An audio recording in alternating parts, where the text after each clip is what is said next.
We're going to get in now live to a twin flame or soulmate reading, just kind of whatever comes out. And we're just going to go with it and see what we can do about this reading. Don't forget, today is last day for my Valentine's Day specials. It ends at midnight. So if you guys want one at a very, very generous discount for a private, please consider going to the website and utilizing the last day of my sale. Okay, 30-minute reading, 2 Celtic Cross, Oracles, Clarifications is usually $111 and will be tomorrow, but today, till midnight, it's only $88.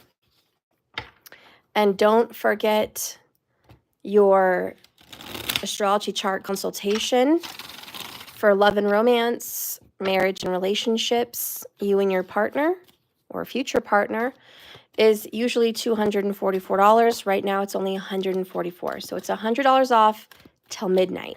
So please take advantage of those, guys. I'm sure I'll come up with another sale sometime, but not for those particular readings. So if you want it, you still have time. Because it is Mountain Standard Time here in America, wherever you are. You still have time. Sunval, I paid for my sister. I will email you the details. She won't be available for a Skype. Okay, hun. That sounds good. Hi, Rita. Hey, TQ. Oh my gosh, my neck today, guys. Sorry I've been gone 2 days, but my little one needed me. He got sick. And then I had to watch all 4 of my nieces. And one of my nieces actually had a seizure at my house. And it was really sad and stressful. And it just wiped me out being with the kids and what was going on. And I had to take today off, most of today, yesterday, just to kind of recuperate my energy to do the readings. And now my neck is just killing me. And yes, my neck is okay, guys. And my niece is okay. All right, so let's see what comes out. Let's do a little prayer here. Holy Spirit, please guide and direct me right now for a reading, for whatever comes out. On the most pressing relationship today, the most pressing, the most questions. What do we need to know? Whatever this relationship is.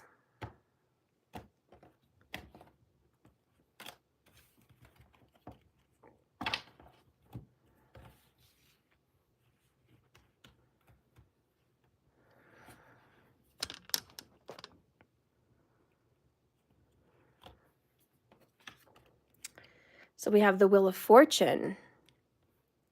Desire. This little stinker keeps coming out all the time lately. What the heck? 8 of Swords. Ace of Cups. 8 of Wands.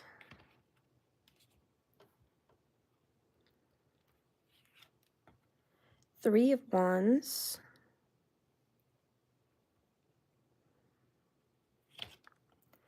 Queen of Pentacles. The Sun. 2 of Cups. Page of Cups. My gosh. 4 of Wands.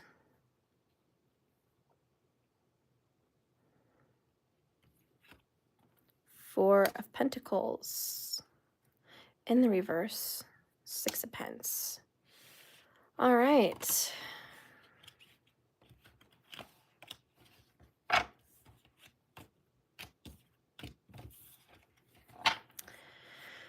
Bottom of the deck, wow. 10 of Cups. Didn't see this one coming. Did not. Okay. Got a lot of cups here today. This must be a very intimate and romantic relationship we're about to read for. All right. Everything happens for a reason. This other card just fell on the floor. 6 of Pentacles. It landed in reverse. Interesting. So I'm going to take that as a sign. Okay.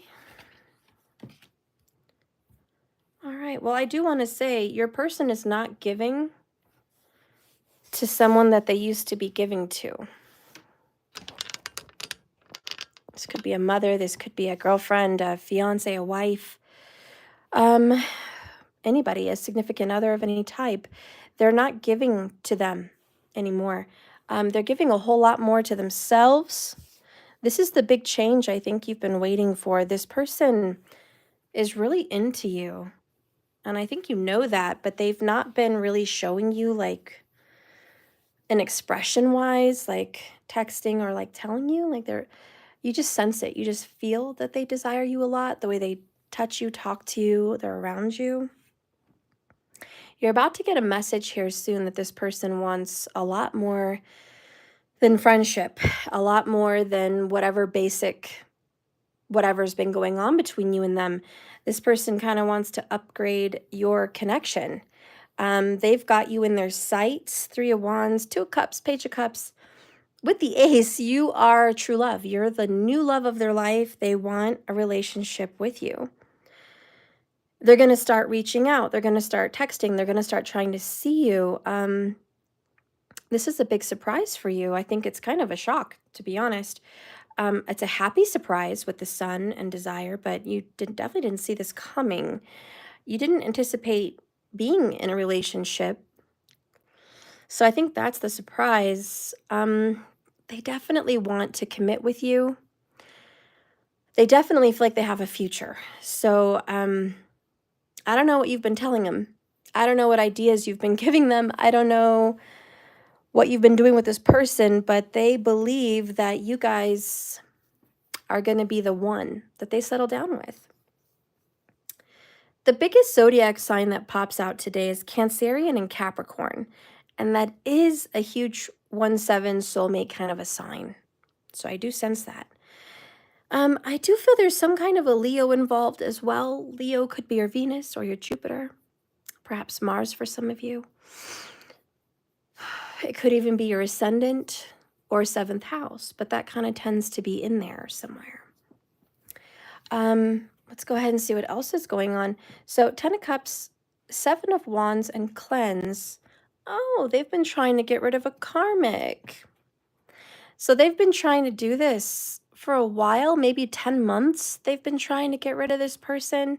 It may feel like almost a year, about 10 months to you guys, that they've been trying to clear out this person from their life. And finally, what? You're going to get news that they finally left that person behind.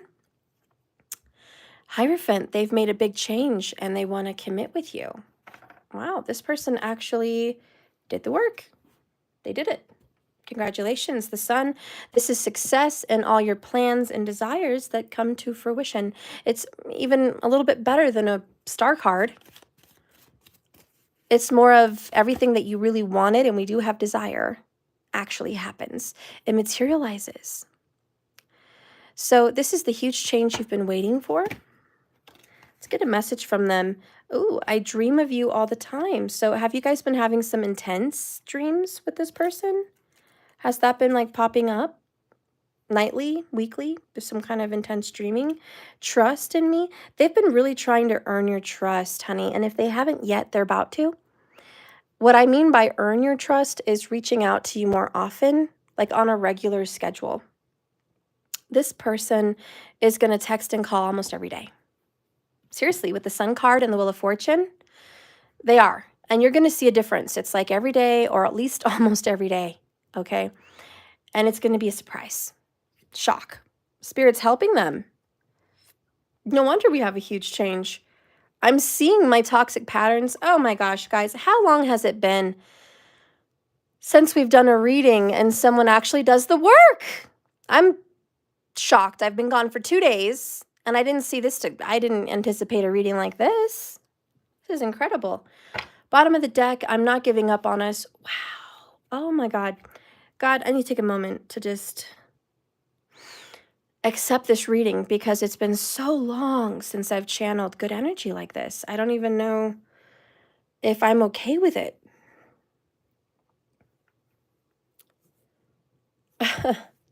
Spirit, what happened? Did I rest into, is that what the universe needed? They needed me to step away and not do readings for days so I could come back and see this humongous change? Because I can't believe it. I can't believe it. Sun Val, is this true for any of you guys? Are you experiencing this? Sun is.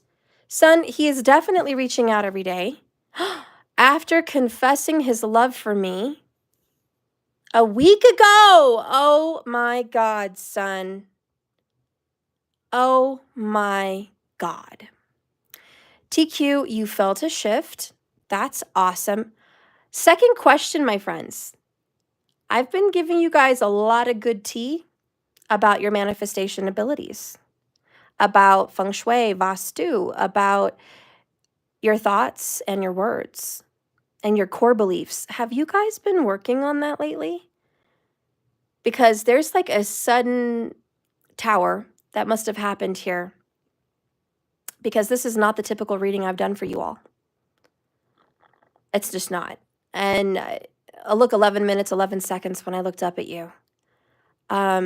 You've done something. If you're watching me, you have changed. Something changed inside of you, which changed this reading. It changed the outcome. It changed the paradigm. It changed. Like it's not me. It's not. It's you. It's you. I can't believe it, but it's you. This is the big change. You've shifted your timeline. You've shifted your paradigm. Whatever little timeline you guys were experiencing with this person, it's gone. I don't even recognize you. I do not. I feel like I'm reading for a whole different channel on a whole different collective. I'm shocked. We did get a tower a lot last week, but I thought that was for the masculine. But maybe you were the tower, honey. Some humongous, massive, insane, monumental, gigantic, out of this world transformation just happened. I don't even feel like I'm reading for you guys anymore. Like, who is this? I can't believe this. Do you understand? I'm shocked. You guys got 10 of Cups. In the upright. This is bottom line. Bottom of the deck is bottom line. Ultimate outcome. Overall, underall energy. Bottom line energy between you and this other human. Happens to be 10 of Cups. Which happens to be a happy family. It also happens to be divine union for soulmates and even twin flames. It even talks about marriage and a family. It talks about sharing a literal home with someone.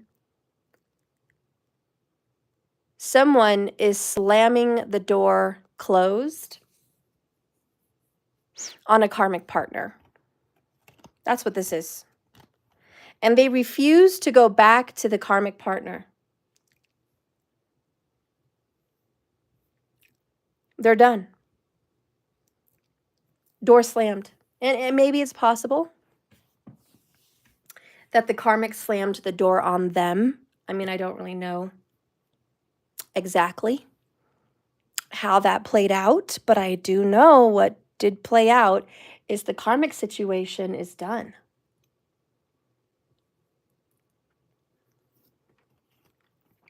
I can't believe it. I can't believe this. You got almost every cup. 10 of Cups, 2 of Cups, Page of Cups, Ace of Cups. We got all the good cups. All of the good cups. The only other good cup we don't have is the 3 and the 9. Maybe the 6. But we got pretty much all the good cups. This person is very in love with you. I mean, very in love. I don't know. What did you do? Voodoo hoodoo? Did you do a spell? Did you do a spell, witches? We got the 3 of Wands over here. I mean, anything's possible with her. You are the captain of your ship. I don't know what to say. Like, I've never, well, I can't say never, but it's been a substantial amount of time since I've read something for you this good. I'm taken back, I guess. Let's do an oracle here. Let's go ahead and do these true love oracles and just see what is the tea. Did you do the hoodoo that you do so well? I like that, Markers. Did you do the hoodoo that you do so well? Oh, that's great. Spirit, can I have some tea on this relationship? Oh, you guys got another good card? Stop being so ridiculous in this reading. I can't take it. That's enough. Shame on you all. Twin flames coming together in union? Spirit's helping? Someone did the work? What? This isn't a twin flame reading. What kind of twin flame hoodoo voodoo is this? We have secrets. Oh, God. We got forgiveness. Oh, ridiculous. Ridiculous. Let's see what's popping out here. I miss you. Oh, what else do we have that's popping out? We got this one popping out. No, it's not popping out. Well, we'll just leave it there then. Watching you. This person has been watching you. I mean, I don't know if it's in person, if you have social media, because not all of you do, but if you do, they've been definitely checking you out there. This is a great relationship. I'm totally in love with you. I'm in love. I'm crazy about you. I dream about you when I'm away from you. And you know what? I miss you. I don't want to be away from you anymore. I want to live with you. That's what's going on. I want to live with you.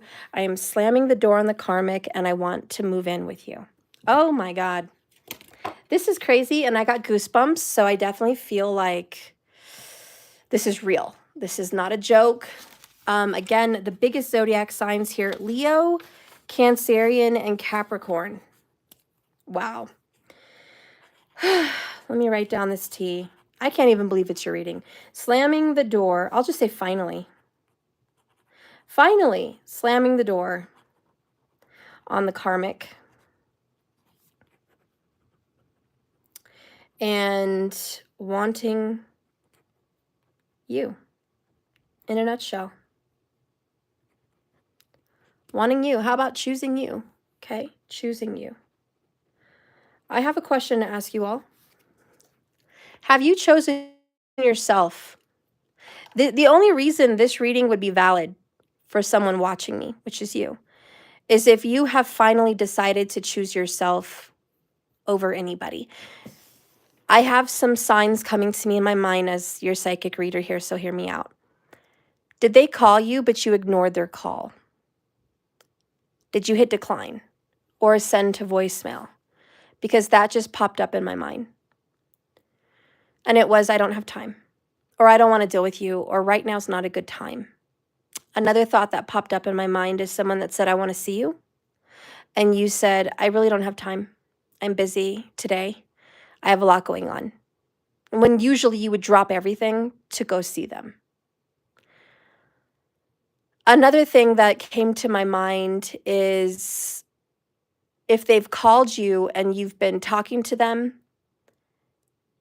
and you guys were like in the midst of communicating, you guys were on the phone and you all of a sudden said, hey, something just came up, I have to go. Or I'm dealing with something right now, I can't talk too long, I have to run over here. Or, you know, I'm going to the store, I'm in here, I gotta focus on what I'm doing. I just feel like the reason Spirit is showing me that is to show you that all of those things that you did was choosing you. You chose your time, which was priority. You chose when it was a good time to talk or communicate. So let me tell you, this is someone that chose themselves, and you're getting a happy ending of the story. Sunval, ooh, she's got some tea to share with us all here. She's got evidence, she's got receipts, she's got validation to this reading. I was ignoring him to focus on me, and I found myself. Everyone listen to this. This is a message for you in this video. Sunval is a moderator here, but she's also been a very divine follower of this channel for what, 6 years, 5 years, something like that, and done the work. done years of work. She did the chasing. She did the reflection. She did the separation. She did the going through that, I have a million questions, what do I do, despair. Then here she is. She's been doing the work on herself. We all know, we've been watching her saying, I want somebody new. I want to see who's coming up new for me. She felt that way. She wanted to find who else would be in her life because she was giving up on that person because he was no longer good enough for her. And she didn't have time for his BS and the games. So look, she distanced herself for a year. She even stopped communication, which is what I tell you guys to do verbatim. I've been telling every one of you for years to do this. But someone actually listens and does it, and on their own, in their own time. And what does she have happening to her? She's got this person who, by the way, karma came and kicked his ASS. He got in an accident. Unfortunately, that was his tower. Money didn't do it. Relationship problems didn't do it. But a life or death situation sure did it. The universe stepped in. He got the tower. He was getting karma anyways for some years. And then he had revelations about life. Who's important to him? Who loves him? Who does he love? You know, when life flashes before your eyes like that, you double think everything. And he started reaching out to her. And, you know, now, lo and behold, even months after this happened, he's confessed he loves her. He's confessed it. And this was all the while she didn't want anything to do with him. She just wanted to wish him a good well and good luck and good life. And I hope you recover. You know, I hope good things happen to you. Because she moved on. She was done. She felt like she still loved him. She didn't stop loving him. She just felt, I just want a better life. And you know why? Because she chose herself. She was number one. She was most important. Her feelings were the ones that really mattered. Her standards and boundaries is what mattered. She chose that. She finally chose her, not him, not his needs. She didn't focus on healing him, fixing him, helping him do the work. She chose her. Now, you have to go in the process. You have to do all of that. You have to choose him, wish him well, do any kind of spiritual work on that connection, pursue that person, because in that pursuit, you find things out about yourself. So I'm not saying skip that. Skip that and jump right to where she's at. You can't skip it. I'm sorry. You really can't skip it. You have to go through this desperation, this awakening, and you have to get to a place where it feels yucky and it's enough. And then you have to choose yourself. It's kind of this enlightenment thing.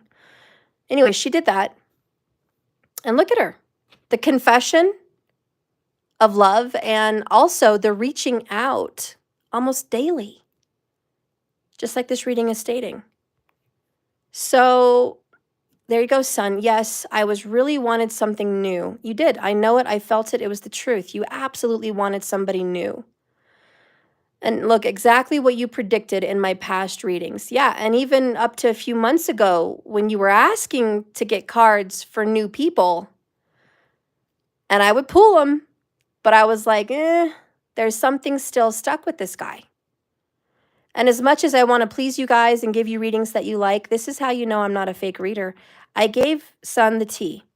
Even when she was dying for a new lover reading, and I could have lied and said, oh, there's this great guy. He looks like this. He acts like this. He's coming in.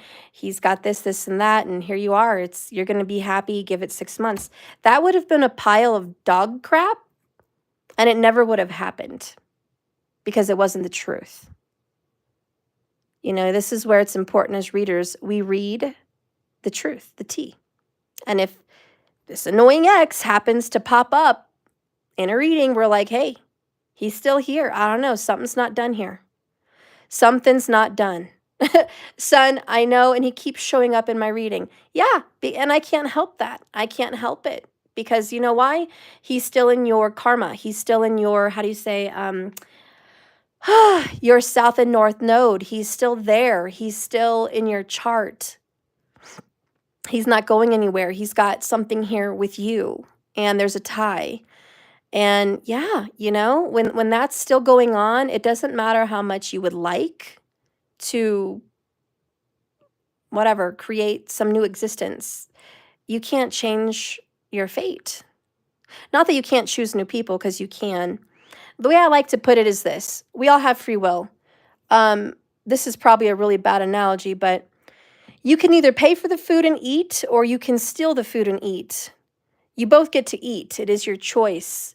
But if you steal the food you want to eat instead of eat the food you can afford, you will have consequences.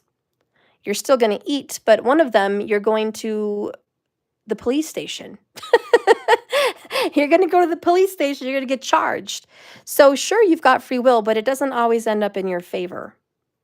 So sometimes the things that you can choose to eat, which are affordable and in your budget, aka your astrology chart, you have a menu, and if you don't like what's on the menu, you can choose something else, but expect the repercussion.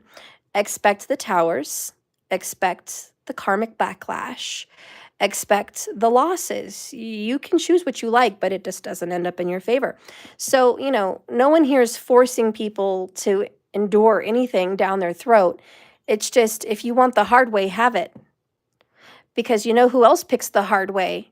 99% of the time. Unfortunately, it's usually the divine masculine, always picking the hard way.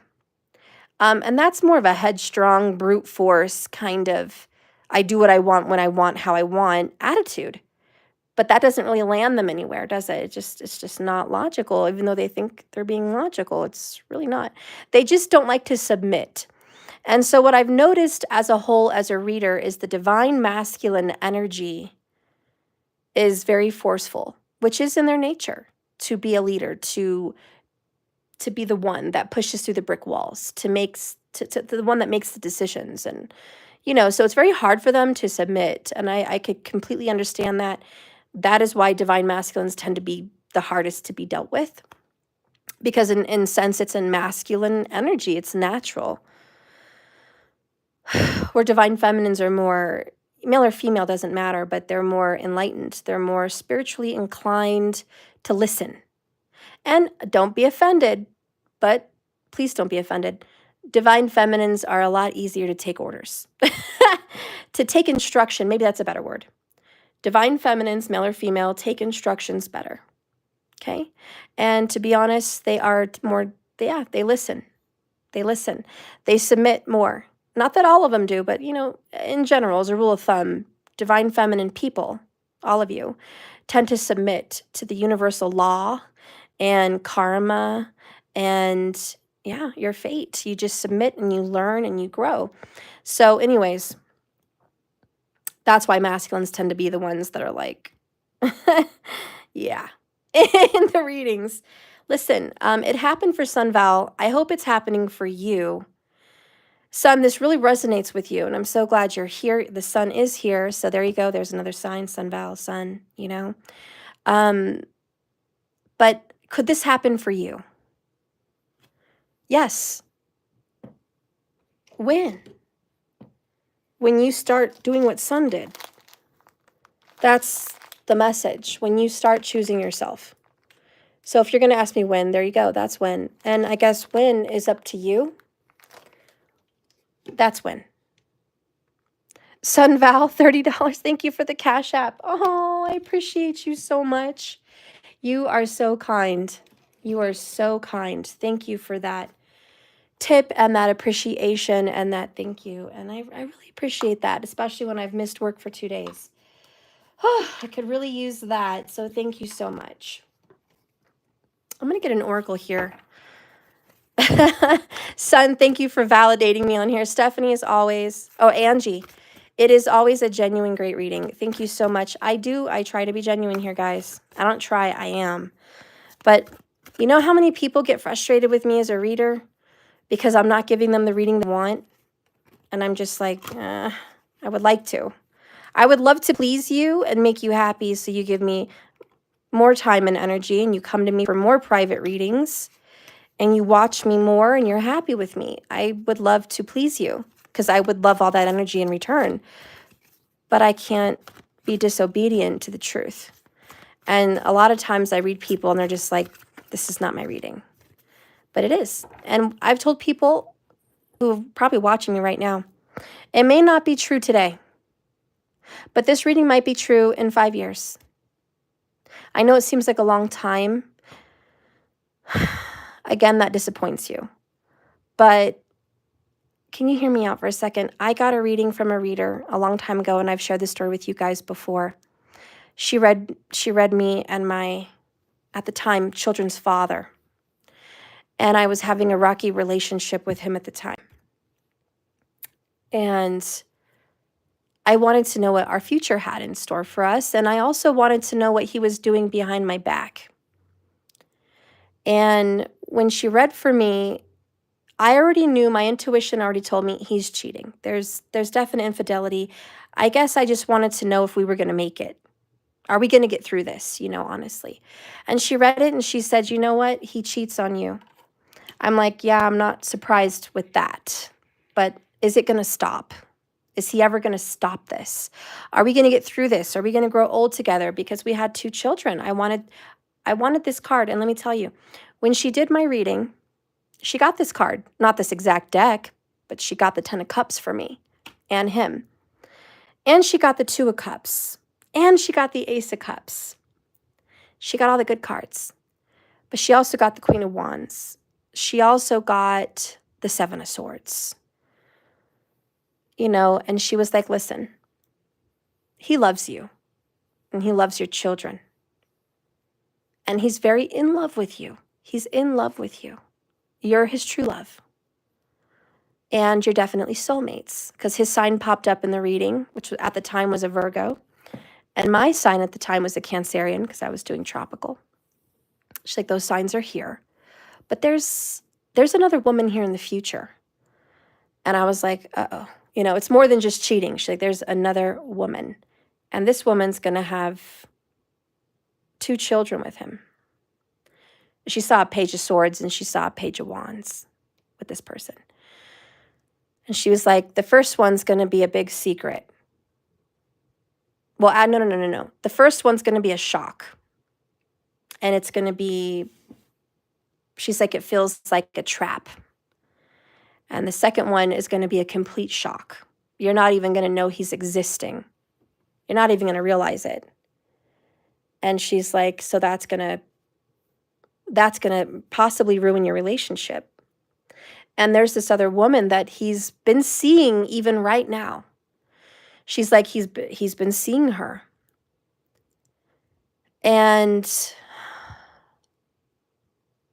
I channeled her favorite movie. Oh my gosh, what was her favorite movie? I need to know. So anyways, I didn't want to believe it. And I said, but I'm his true love. We have children. We're happy. She goes, well, hear me out. She's like, listen, he loves you, but he's seeing this other woman. And she's going to trap him with 2 kids, 2. And it's going to go on for some years. He's going to choose you, but he's not letting go of this other one. And it's going to go on really difficult for some time. And she goes, I think this woman has red hair. Now, I'm like, that's not his type. I didn't realize at the time in my young self that could be dyed hair. It doesn't need to be natural. So I'm thinking like of an Irish girl or, a natural redhead.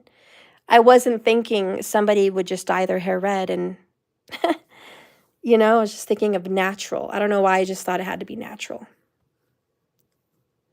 Anyways, I'm like, that's not his type. He's not into those kind of people. Like, no, this is a bullcrap reading. I can't believe I'm paying for this. And then she was like, listen, you have a choice. She was like, you can choose to be with him for the rest of your life. And he will be with you, and you guys can grow old together. He loves you. He'll always pick you over anyone else, but he's going to cheat. And you're going to be dealing with that throughout your relationship.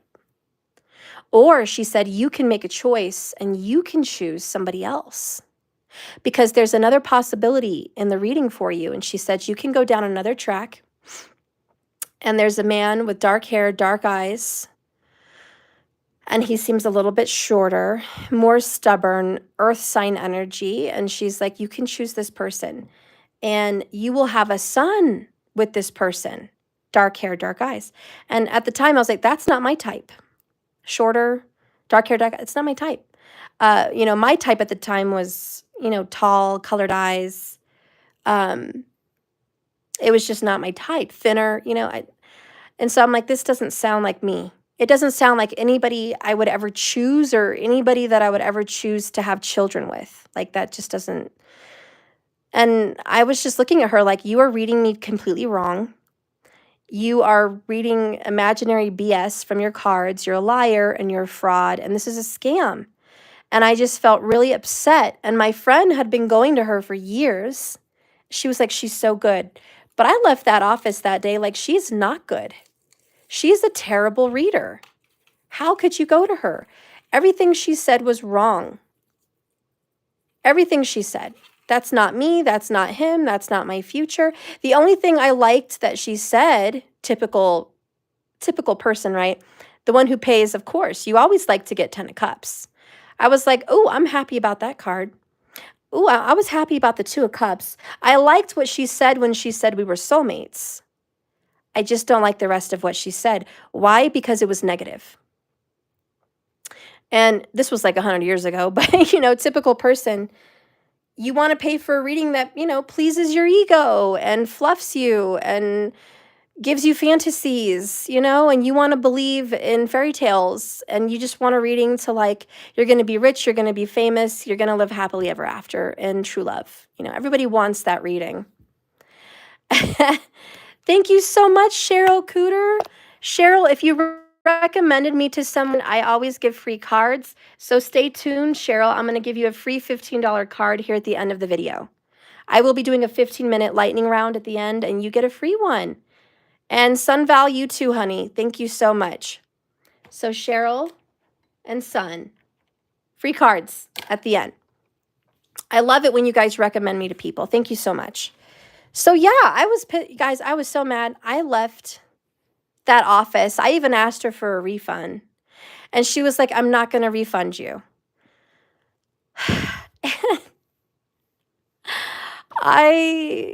Anyways, I didn't go to a reader for like 6 more years. She told me this could happen in 5 years to 8 years. And then she said, I don't know. She said, it could be 5 years, it could be 8 years, it could be longer than that, but this is your future. And I don't, she's like, I can't give you a timeline. Not exact, but I can tell you what I see. And you know what, guys? The ugly truth. It was like 3 years later. No.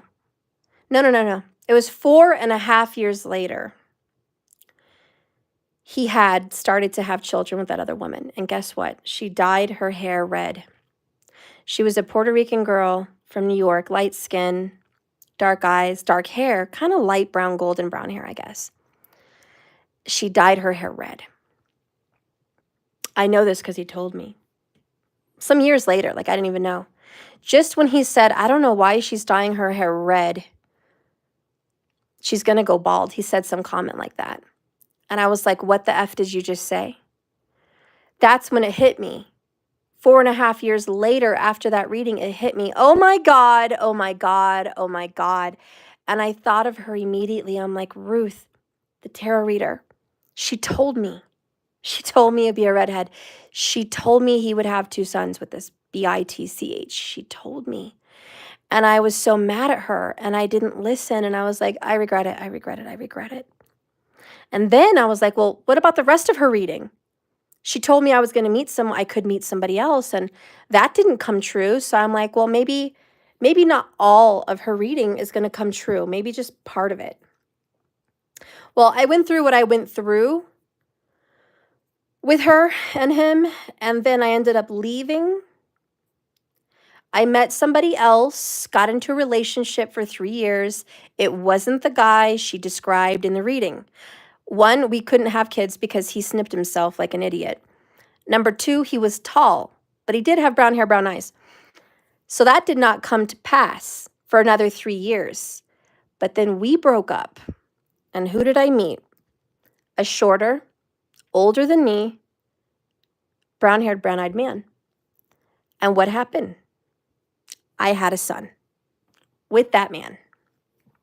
And then it just was like, oh my God, this wench. Could it be? Almost 8 years later, like she said, 5 to 8 years, this would come to pass. And I was like, I want answers today. I want answers now. At the time, it was like 2010. Like, I want answers 2010 right now for the rest of my life. I demand that the universe bow down to me and tell me all the tea. Like, I want everything now. It just doesn't work that way, honey. Sometimes readings take years to pass. I learned my lesson, honey. I learned my lesson. I went through that relationship with my son. She said it would be another soulmate. It definitely was. Definitely was. The whole meeting was divine, and it was just crazy. My grandpa predicted this child. I mean, it was insane. It's soulmate stuff.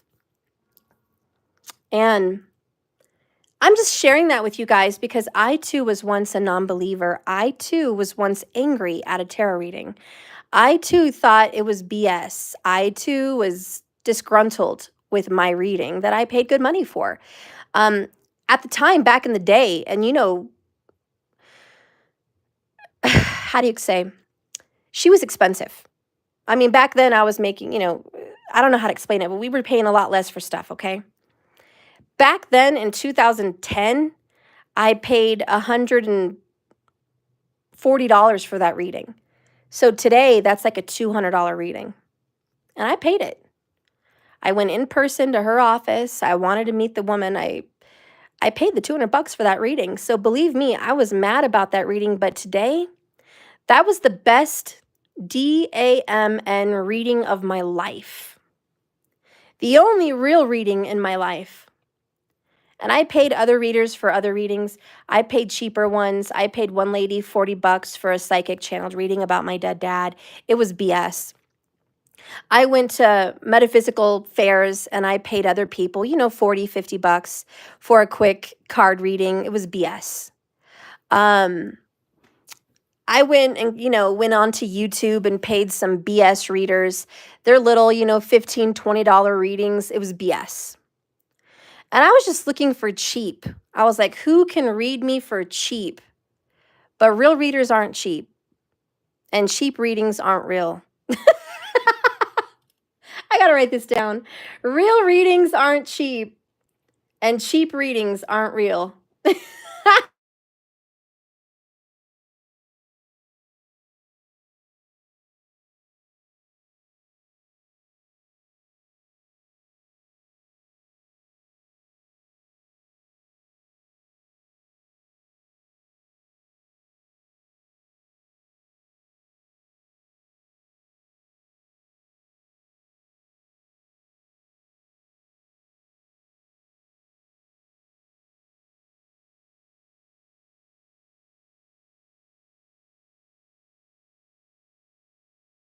I'm back now. Are we good? Okay.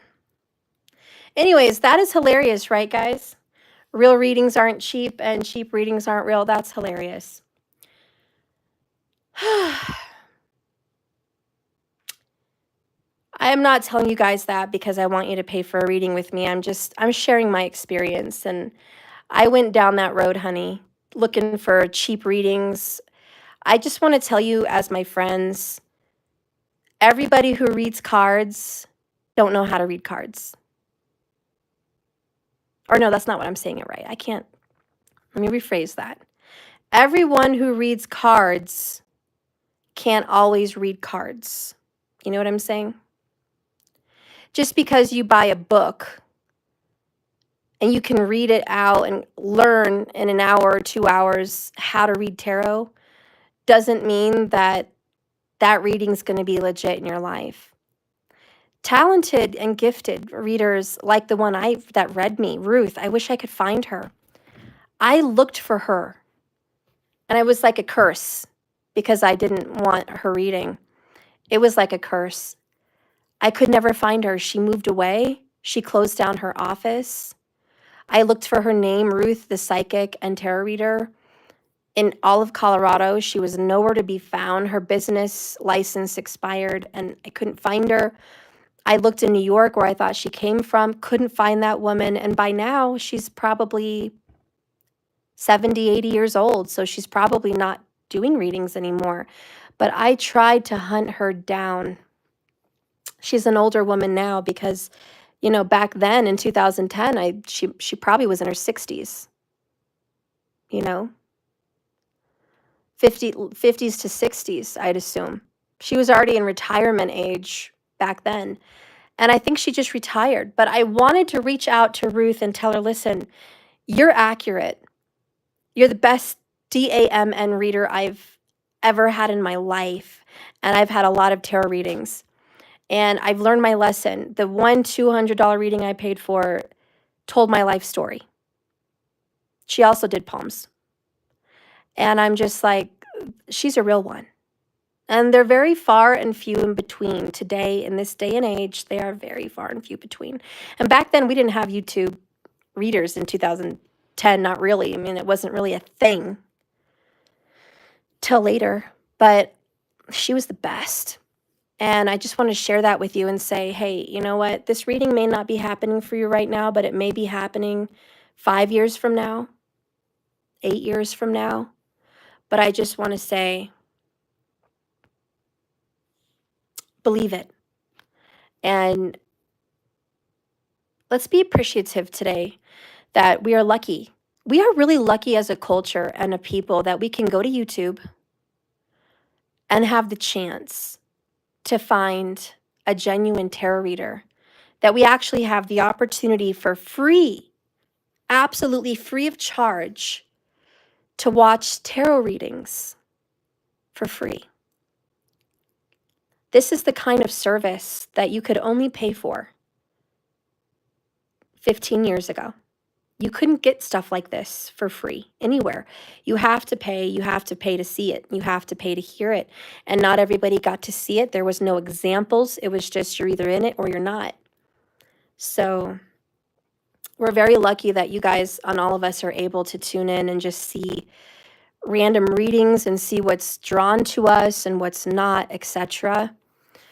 But I think the only trade-off in this day and age with technology is there's so few real readers.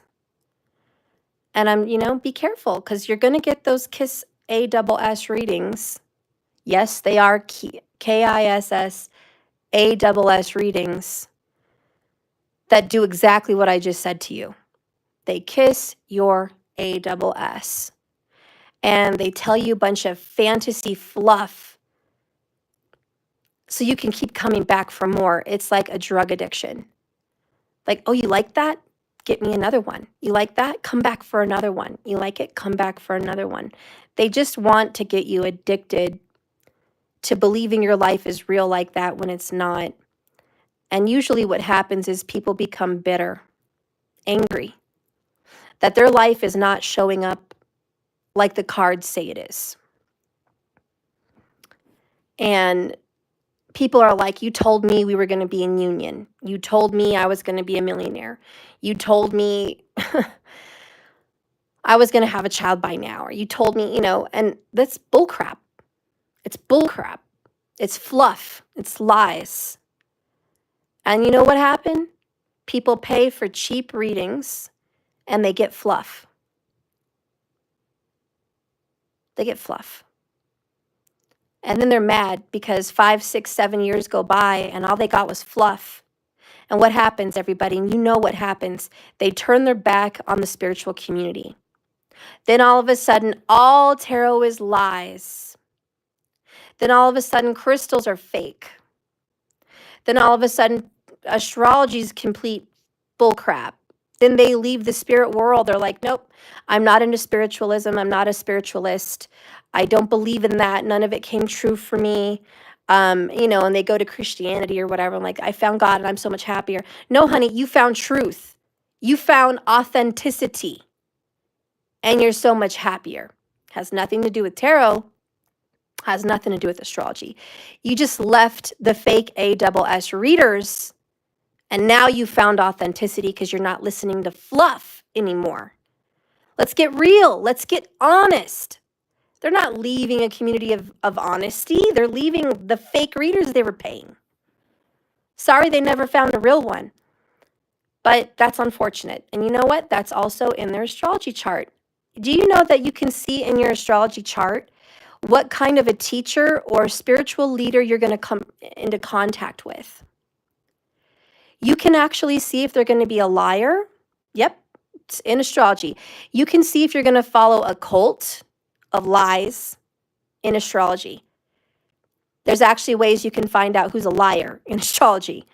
You can find out how many teachers you're going to have, or if you like, example, Rahu with Gemini and Mars in the 9th house. That is a very bad mixture for finding a very BSing teacher or someone that you would listen to as a spiritual teacher of any sense. It could even be being part of a cult or something like that. Even Rahu and Sagittarius with Mars and even Pluto, mix up Uranus in there. Oh boy, you got a recipe, a witch's brew for BS, especially if that's in the 7th house or the 9th. So believe me, people have it in their chart, and there's more combinations, but people that tend to be drawn to BS readers have some kind of bad karmas in their chart, honey. But that's usually who turns their back on the faith, which is the truth. So like I said, and I'll say it one more time before we move on here, real readings aren't cheap, and cheap readings aren't real. And you might get lucky because there are some readers who give them for free. And that's a real reader too. They don't do it every day for the rest of their life unless they're completely taken care of by somebody else. They have to eat. But you might run into a day where you see someone at a park that is a real psychic, and she's just there to give to the community.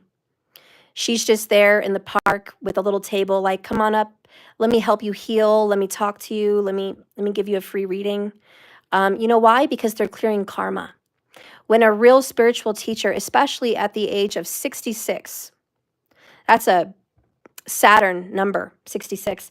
When someone is 66 years old and they're a psychic or a tarot reader, you're going to see that they want to clear some karma, especially if they're in Sati Sati, definitely giving away their knowledge for free because they're clearing and cleansing bad karmas.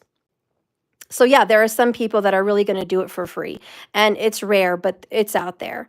And you know, even some people like me, once in a while, we are giving away free readings, stuff like that. There's several legit readers here on YouTube that are legit, but like I said, they're not cheap, and it's because they know their value. Now, sometimes you may get lucky, and a real reader may just be starting out. Say they've got 50 followers.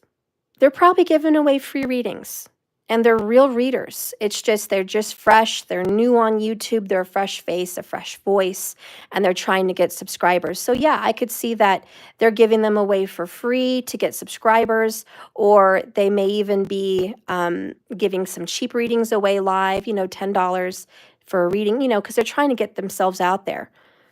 YouTube is the new office. People aren't spending money like they were in 2010, 2005, 2000, 1999, 1995. People aren't spending money on offices where you just drive down Main Street and look, a psychic office, let's go check them out. I mean, that would be cool, but a reader today would have to be making a lot of money to be able to pay rent and have a business. It's difficult for tarot readers and psychics to do that in this day and age because of expense. So if you do see a tarot reader out there with an office, chances are they have something like YouTube going on the side, a website store going on the side, plus readings. Or sometimes real psychics can come together and open up a shop, like a crystal shop, but it's never strictly just psychic readings anymore. because how are you going to pay the rent? It's, you know, not people aren't coming for psychic readings every day. You know, it's once in a while. And when someone pays for a psychic and it's a good quality, you know, middle priced reading, they come once, maybe every 6 months. They're not coming all the time. And sometimes they usually only come during a crisis, you know, during a breakup or a death or something like that. But anyways, we're very lucky in this day and age that here on YouTube, you can just tune in, find someone that you feel you resonate with, and actually get a real reading. So we're very fortunate, we're very lucky, and you know who we can thank for this is Aquarius. Aquarius, Saturn here, it's the karmas. It's time where people can come live and meet lots of people.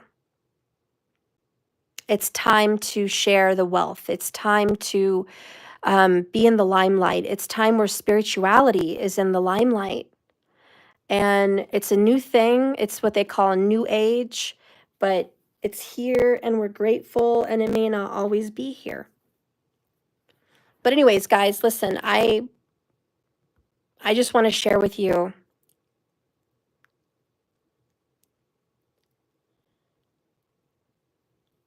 when I met that reader, Ruth, I didn't want to believe her. She didn't resonate with me. Her reading, I rejected. Totally 7 of Wands. I was like, F you and F this reading. I'm not going to listen to what you've told me, because that's not what I want and that's not what I see for myself. And I just want to share that with you because on a real level, on a real note, these cards are not just little fluffy little magic. These cards are divination tools. They're tools of a way to communicate in the spirit world. They're a code. It's a spiritual language. And yes, you can read a book and learn the language, but to be fluent in the language, it is a gift. Stephen Hopkins? Whatever, you know that guy, he's smart. He could read a book. He could learn to read tarot. He could probably learn astrology in a week, but he could never be a master because it's not in his chart. Jordan Peterson, super smart man. Thank you, Stephen Hawkins. Thank you. Jordan Peterson, I love him. Brilliant brain, but he could probably never do this. Plus, he's, you know, in another religion. But it has to be a gift. It doesn't matter how smart you are. There's a lot of smart men and women today.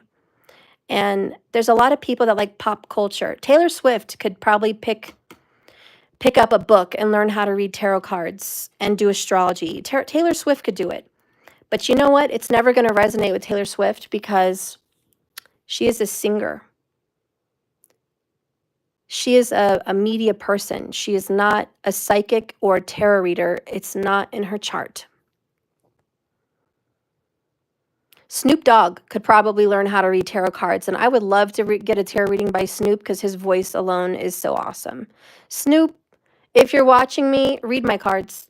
I would love to hear a reading from Snoop. Could you imagine getting a reading from Snoop and what he would say? It would crack me up. I heard Snoop Dogg narrate at the Animal Channel once with sharks, and it was so entertaining, and I watched it because it was Snoop. You know? He was like, "Get out of there, mother lover. You're about to be eaten." Oh, hell no. He was just funny. So listen, anyone could read them, but not everyone understands them. Okay? And I just want you to know that, because this reading that I'm reading to you today may not resonate with you. And you're like, this is crap, this is whack, I'm out of here. But listen, you saw it for a reason. It may not happen right now, but it could happen in the future. But let's talk a little bit more about your destiny. Okay? Because this Wheel of Fortune is your destiny. And if you are seeing this reading, there's a very good chance that this is going to happen for you. It's a very good chance. Some of you, like Sun Val, it's happening right now. For some of you, this might happen in a few years, but listen, things are going to change dramatically, Wheel of Fortune. Your desires, your most inner wants are going to be right here in your mind. They're locked in. It's a core belief. It's trapped inside your mind. And if you keep believing, don't stop believing. Sorry, that was so lame and whack. I'm sorry you had to hear that. Anyways, true love is going to come for you. And it's coming faster than you think with the Eight of Wands. This is Sagittarian energy. It's Jupiterian energy. And there's one beautiful sign from Jupiter, and that is blessings.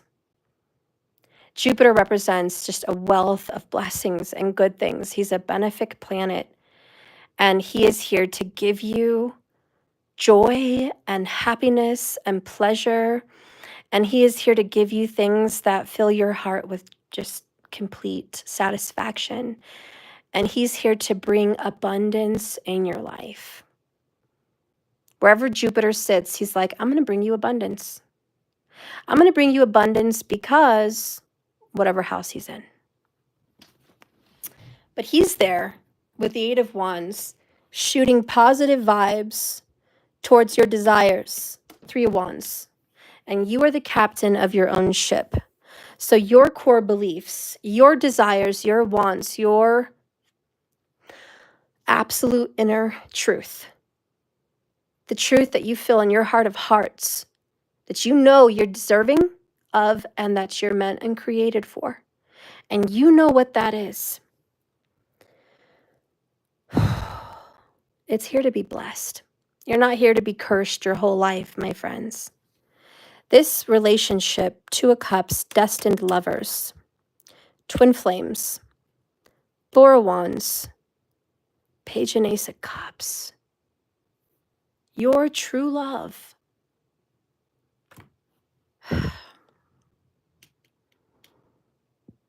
Finally gave up holding on to lack, hanging on to karmics. Finally gave up, honey. He finally gave up. He could be a she. And this person sees value, Queen of Pentacles, in you, the sun. You are the sun to this person. You rise and they notice you. You wake up for the day, honey, and they're on top of it. They want to know what you're doing. Look at that, Divine Feminine. They want to know what you're doing, where you're at, who you're with. You are very important to them right now. They are watching you. They finally got a fresh perspective. Some kind of tower hit because they know this is soul ties. Got that twin flame card proving it. They're going to have a talk with you, honey. Clearing is their middle name right now. That's what they're doing. They're clearing childhood trauma. They're clearing karmic trauma. They're clearing all kinds of things. Look what I see popping out. I'm sorry. Toxic. They are sorry for their toxic ways, and they are sorry for being toxic. He's coming. She's coming. You're going to get that confession of love like Sunfal got. You're going to get someone that says, I gave up my toxic ways. You're going to be talking here to someone that says, I'm done with my toxic karmic. I'm done. I'm a better man. I'm a better woman. Queen of Pentacles. I'm here to do the right thing with the Sun card. I'm here to face up and own up to my truth with the Book of Secrets. I'm awakening. I miss you terribly. I can't believe I've lived this long without you. You are my person. You are my twin flame. Can you please forgive me? Can you just please forgive me for ever putting you through what you've been through? Can you forgive me for being gone like I've been gone? Can you forgive me for not seeing the truth when I should have seen the truth? Can you forgive me for turning my back on you the times you needed me the most? Can you forgive me for the act of betrayal against your soul when I didn't recognize who you were in my life. Can you forgive me? I'm telling you. This person will be asking for your forgiveness. Somewhere down the road, whether it's today or 5 years from now, they're going to ask for your forgiveness. This person somewhere down the road is going to want to move in with you and share a life with you. There's something about the zoo that is also popping up for me. They want to go to the zoo with you. Maybe you guys met at a zoo. Maybe the zoo is a special place in their childhood. But the zoo may be a sign for you guys. Maybe you guys both have a very strong love of animals, and you really enjoy going to the zoo or seeing different zoos, but like that came up to me in this reading. When I was shuffling these cards, and I didn't pull one out yet, look at that, 66 minutes, I got fairy tale, and I didn't notice it at the time, but I quit shuffling and I put it down, and look, fairy tale. Nothing's wrong with dreaming. Isn't that beautiful? You can dream, can't you? Sometimes your dreams come true, and this may feel like a fairy tale. And maybe it is in your eyes, but aren't you entitled to a fairy tale at least once in your life? Let's see what Oracle wants to come out. Spirit, speak to my collective. What do you want to say to the people here watching? Speaking out. Saying what's on your mind, 57. Don't hold back all the time. Speak out your dreams, your wishes, your desires. Tell this man or woman how you feel. Be honest. Talk about your standards and boundaries. Talk about what's real for you and what's not, because what you say becomes real. Because when you speak it, it's because you've already been thinking it, So be careful what you say. But if you've been speaking good things on your life, and if you're choosing yourself, honey, this is your moment. Bottom of the deck is satisfied. Indulging in your desires. And this reading does have a lot about desires. We got the original desires card plus the sun and the 3 of Wands, which speaks heavily about desires. And it's about expectation. This reading is about expectation. Indulging in your desires is satisfaction. Whoever, and probably sun, because you're experiencing this reading today. When you start indulging on fine wines, fine foods, lots of sleep and rest, you submit to your moon cycles, you indulge in your wants and desires, and you start doing things that make you happy, and you choose you're first. Your time is important and valuable. You start to feel satisfied. You no longer feel like you're getting the short end of the stick. You don't feel shafted. You don't feel like you're nobody. You finally feel important. You're the king of your world, the queen, You finally feel like I matter. And that is the choice that leads you to all this happiness. Under that is deep. Profound feelings and memories. Deep. This person has very deep feelings for you. Extreme, deep emotions for you. They're not just gonna wipe it away like it's nothing. You remain a part of their soul. You're not going anywhere. You're so deep. The seed of your love was planted so deep in their soul. It can't be erased. And when something this deep has been planted, I feel like it's this group of trees. Even when one dies, it lives because its roots are so deep that another tree grows in its place, and another one, and another one. And that tree has left a mark. in this forest, in these mountains. And it will always be here. It will always be known because his original energy gave birth to all these trees. They all carry his spirit with them. And when they die, so on. It's deep. You're never going to get rid of the roots of this tree. It's so deep into the ground. There's no possible way you could get rid of its roots. So believe me, there's a relationship here that is embedded so deep in your soul. You're not going to get rid of this. Under that is the holidays, a reason to celebrate. This card, of course, it's the Christmas holly, but it also talks about like 3 of Cups, a reason to celebrate. Cheers, happiness, joy, yay, happier times, right? This is a blessing. This is a positive blessing. And it's very much the 3 of Cups. And you have every reason to celebrate. This person's finally taking action. Acting like he wants it. Acting like she wants it. And look, it matches with this crow. 2 matching crows. Twin flame energy, soulmate vibes right there. We belong together. You know, ravens are so black, they look blue in the sunlight.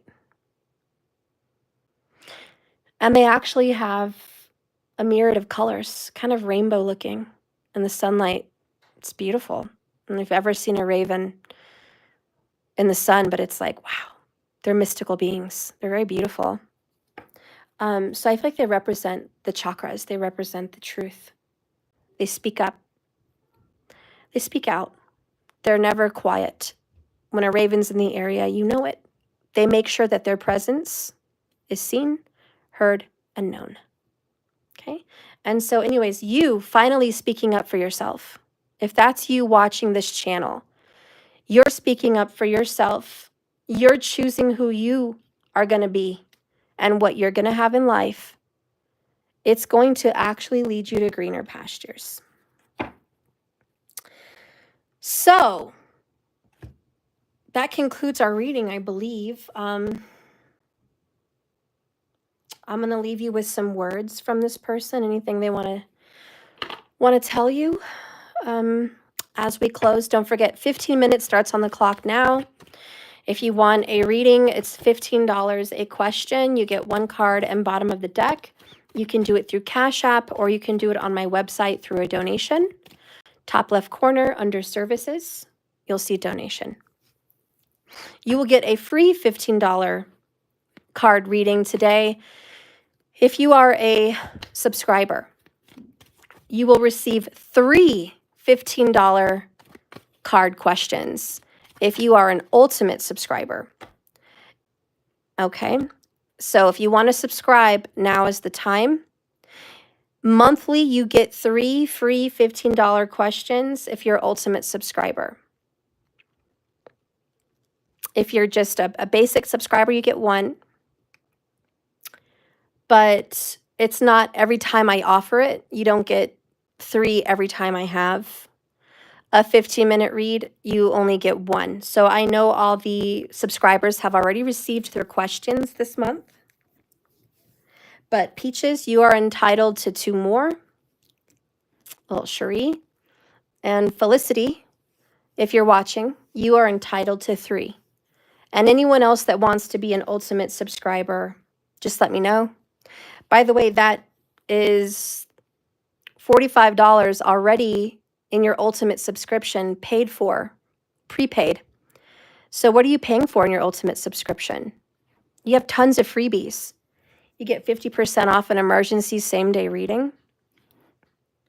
You get 20% off other orders. Hello, that's awesome. You get your 1111 Oracle, your $22 Celtic Cross, plus a major $44 reading at the end of the month, plus your 100 Club subscription, plus unlimited questions and private lives on my website. If you're not an ultimate subscriber, you're shooting yourself in your foot, especially if you like to get questions answered monthly, or you like to buy a reading at least maybe once a month somewhere. If you would just subscribe to my ultimate subscription, all of that would be prepaid for, and you'd have so much more than one single reading a month that you want to shell out. So really consider being an ultimate subscriber. If for any reason you can't, the basic subscription is only $33 and it pays for itself about 2 times over. So consider doing that. That's only $33. Okay? And if none of those are affordable right now, or you just don't want to be committed to a monthly kind of thing, I get it. Not a lot of people want to be even committed to a single reader monthly. I get it. You're still experimental. Maybe you just want a random question right now. Go ahead, $15. You could do 2, 3, 4 questions, whatever floats your boat today. It's immediate, so you're paying for an urgent service, made to order, so it's affordable. Go ahead and do it. Lightning round. You've got, what, 13 more minutes. And the links are below. If you're international, just do my website, donation. And if you don't want to do any of that and you just want Super Chat, you can. But remember, you're going to have to pay double because YouTube takes pretty much 50% of whatever you pay me. So that's the issue with that. But you're welcome to use Super Chat. You just have to pay a little bit more. If you want to subscribe to my YouTube subscription, I have a $5 subscription, a $10 subscription, and a $25 subscription here on YouTube. If you are subscribed here, I will give you one free $15 card if you want to subscribe to YouTube monthly for me. Okay, so I will bless you with that as well. If you pay $25 a month. If you're just paying $5 a month subscription, no on that one. Maybe once in a while I'll offer you a free one, but maybe once in a while. Maybe like once every 45 days or something I can give you one, or a random question for free. Sometimes I do free questions. I will say this, if you guys are a subscriber on YouTube, I will start, and I'm going to make a note. Free readings. I'm going to make a note. Free for YouTube subscribers. Now, this is for people that pay YouTube to subscribe to my channel as like a private YouTube subscriber. You get videos earlier than some people when I do an upload. You get a badge. See, Doja Sell's got a badge. You get a badge by your name. I will once a month answer one free question to the YouTube subscribers. If you pay $25 a month as a YouTube subscriber, I'll give you 3. 3 questions. Okay?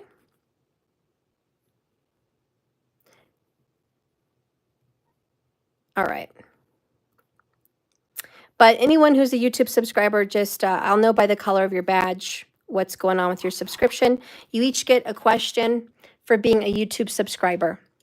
Although I would tell you, if you're a YouTube subscriber and you're subscribed to my YouTube here, yeah, Doja, I'll give you a free one. If you're paying $25 to the YouTube subscription, you might as well just go to my channel, my website, and pay $33. So chuck the YouTube subscription, go pay $33 a month at my channel on YouTube and get all the benefits. Because why pay $25 for 3 free questions a month instead of paying $33 for an 1111 Oracle, a whole $22 Celtic Cross, plus 1 free question a month? Just go ahead and take that better. You know what I mean? But hey, by all means, if you want to pay $25 a month, that's okay. You can do that. I'm happy. I'm very happy with your $25 a month YouTube subscriber. Okay? So stay, because I still get, I get some money from YouTube, so I'm super happy. But But yeah, most people on YouTube pay $5 a month to be a YouTube subscriber on my channel, and I'm really appreciative. If all you can afford is $5 a month, at least get a question out of it. So go ahead and subscribe, and I'll give you a one-time question. So it saves you $10 because it's $15 a question. I'll give you one question. And if you want to add another one, you know, you can for another 15. So it saves you money, you know, to go ahead and get the most cards for your money. If you want to be a YouTube subscriber, go ahead, get a badge, and I'll give you one. Thank you so much, by the way, for supporting my channel, for subscribing, and all of it. Thank you. I appreciate you guys. And please don't forget, you guys have till midnight to save $100 off of the astrology consultation for love and marriage. Check out your love karma, see what's going on. This is the last night. And it's also the last night for the $88 30-minute personal private reading.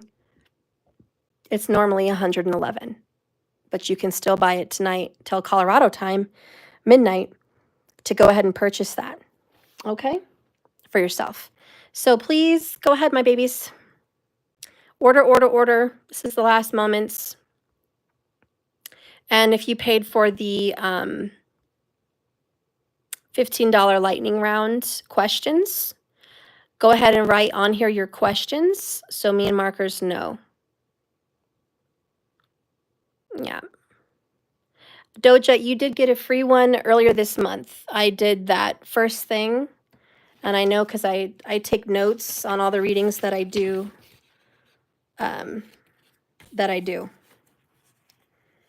Where is it? So I did, honey. I know you're always wanting one, Doja, and I love you. But I did give one. And I only say no is because I have a lot of readings to do nightly. And if I keep redoing freebies, then I stay longer. So that's the only reason I say no. And I don't keep giving them for free. Otherwise, I would, guys. But Markers knows. Marcus knows I did. All right. I love you guys. All right. And Doja, you had your free ultimate subscriber membership deal just end last month.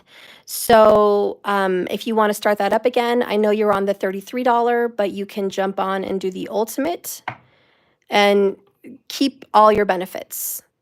Because, you know, as of February, the ultimate subscriber benefits will be over and you're not going to get the 100 Club anymore or the $44 reading at the end of the month or the free ultimate questions with the new subscription of the ultimate or the 50% off the emergency and stuff. So if you do want to be a part of that, go ahead, let me know because I would love to have you back on there. Okay. Whenever you start, yeah, the startup, whenever you start up, it's for whatever date you are this month, but the billing should be reoccurring on the 3rd every month. So I keep it that way. The 3rd is a prosperous number. It's the Empress's number. And to me, it stands for bountiful and abundant and multiplying.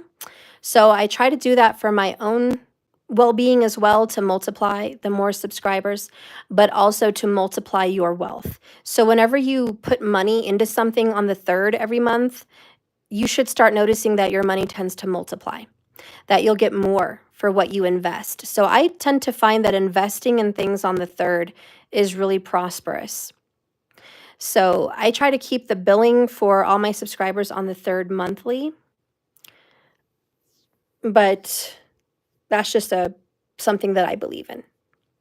Christina Krantz, hey Steph, just wondering, can you put reading, I know I've been busy, I paid in October for the 50 now on Cash App. Okay, let's see.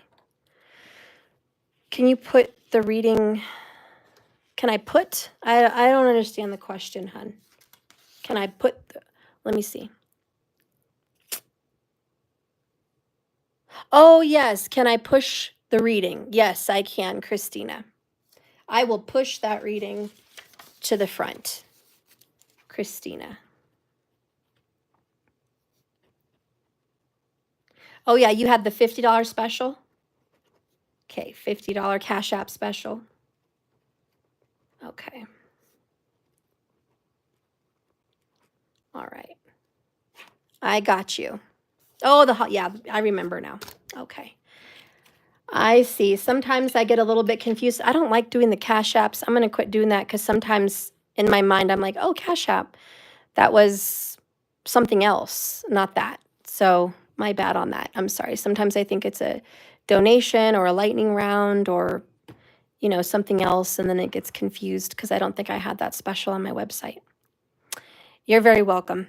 Yes, thank you for the 111 for half. Thank you so much. Oh, yeah. Okay. Alrighty, will do. All right, Christina, I've made a note for you. Okay, so we're going to start with Felicity and then Peaches. Sun.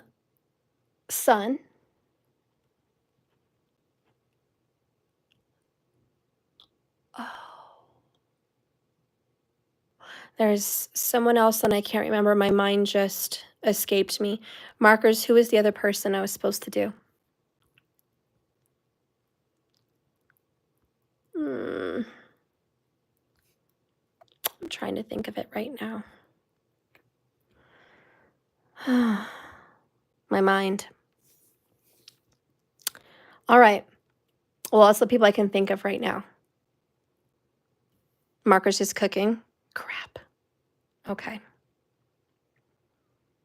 Alrighty. Well, that's who I can think of right now. So, Sun, you're here. Peaches, you're here still, right?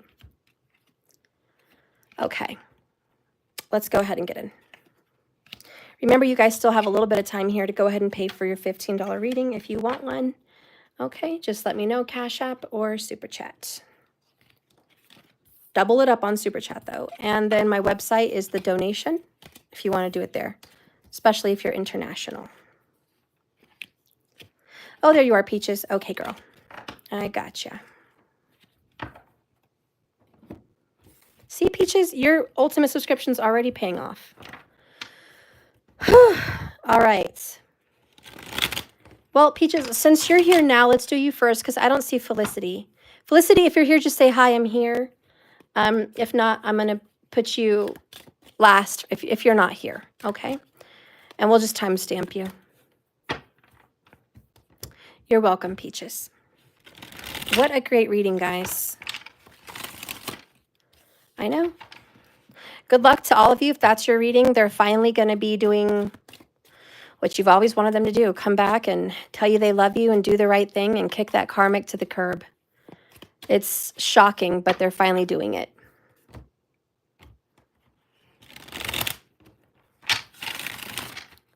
Good night, Ling. I love you. Sun Valley, you're welcome. Yeah, that was a really good reading. If you want to know what your man or your woman is thinking about you, what they're feeling about you, I recommend you pay for at least 2 or 3 because I like to get a tarot and a message card, as well as maybe an oracle or something else to speak to your relationship about what they're feeling for you. You always get the bottom of the deck for free, also, whatever deck I'm using, and sometimes I throw you a bonus or a couple bonuses, depending on how I feel. So, yeah.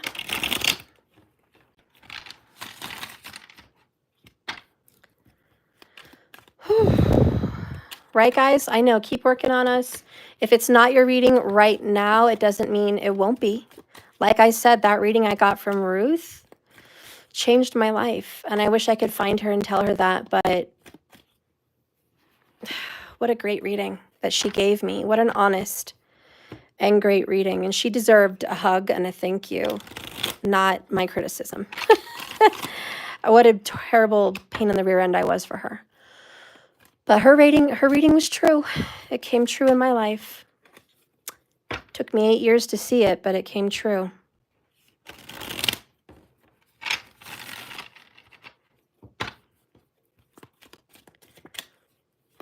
Okay, Peaches. What is your question, hun? What is it you want to know from your person?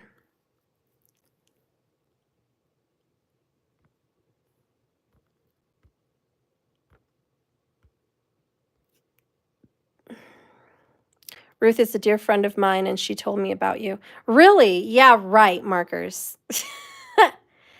Yeah, right. Kick your rear end for saying crap like that.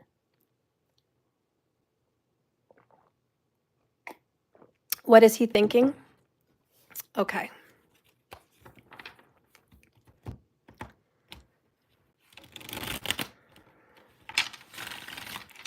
Spirit, what is Peach's person thinking in regards to Peaches right now?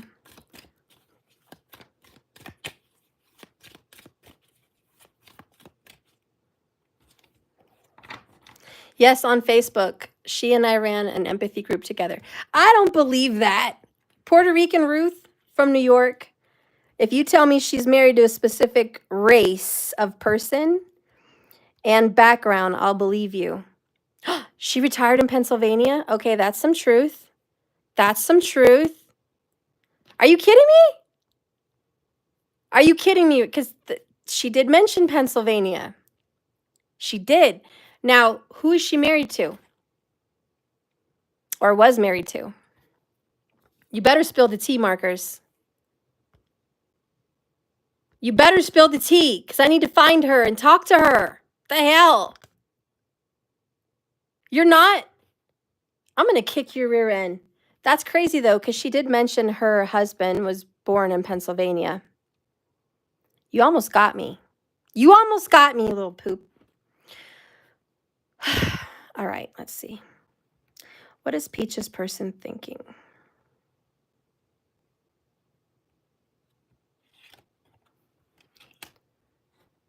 No, he's a white boy. Markers, so ha. He's a white Air Force boy, which is why she ended up in Colorado in the first place. Trying to get me. Okay.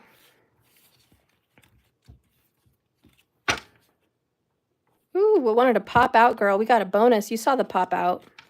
That's a bonus.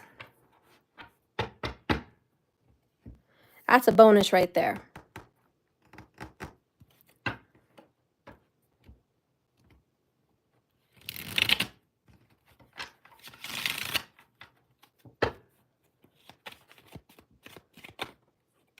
You live in Pennsylvania? See, there's another sign, Peaches. That's just ridiculous.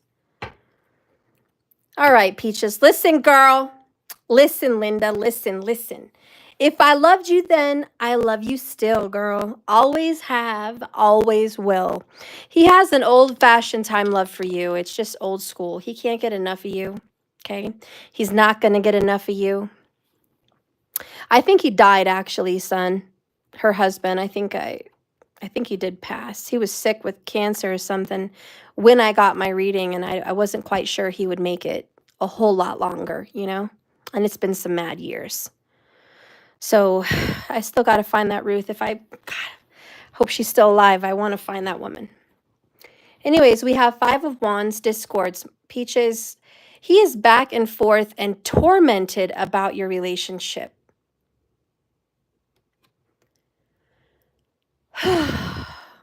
He honestly wants you, and then he fights with himself about wanting you. So he's very in and out and back and forth about you. It's not a consistent, fluid thing with you. There are times where he's strong into your connection and he feels it, and then there's just times he pulls back. So he is fighting himself about your relationship, and he even gets mad at himself about what's going on in your relationship. We have here the Ace of Swords. He knows that you're honest and you're the truth and you're a real one. 3 of Wands, expectation. Girl, he knows that you expected him to break up with this karmic. And there's this fight that he's still trying to break up with this karmic, honestly. But he hasn't done it yet. He hasn't made the cut. But he knows what's disappointed you is that you already thought this would be done and over. So he knows you're getting tired of waiting, honestly. He knows that you're fed up with this. Like, you really are. And I know you're still there because you're loving and you're warm, Peaches. You're kind, you're loving, you're nurturing. You've got that beautiful feminine energy with you. But this is a lot of BS. He knows that you've called him out on his BS. And that he also knows that he feels like you know when he's lying. He also thinks that you know when he's fighting with his karmic, like you have a psychic intuition whenever he's fighting with the karmic. Good news is on the way, girl. This is what I'm talking about. He knows that you know he's been back and forth and fighting. He knows you don't know everything, obviously. You don't have the tea, you don't have the details. But he knows that you sense when something's off, when something's right, and you've also predicted and you sense that this karmic relationship will not last.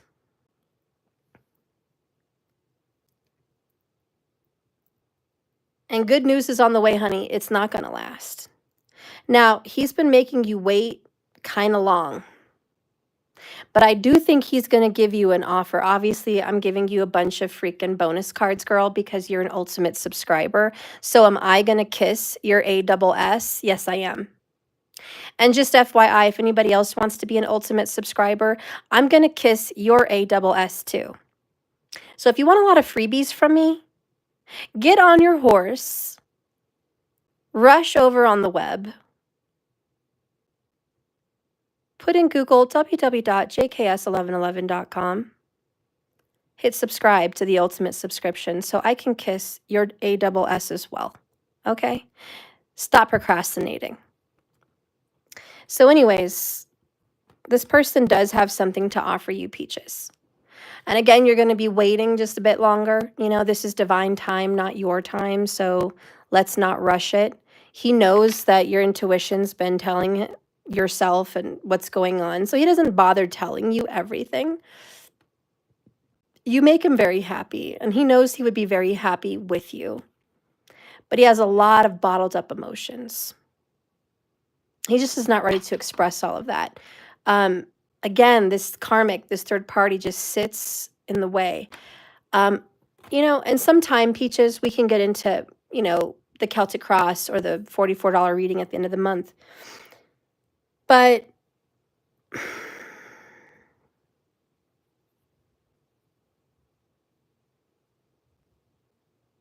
I do want to do a reading and see why he's so hung up in this karmic situation as it is. What is the big deal?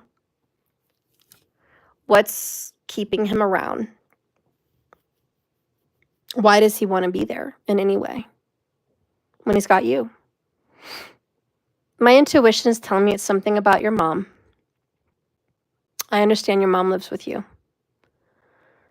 or she's with you, or you're close to her. She's a big part of your life, pretty much on the daily. Oh, son, I love you, girl.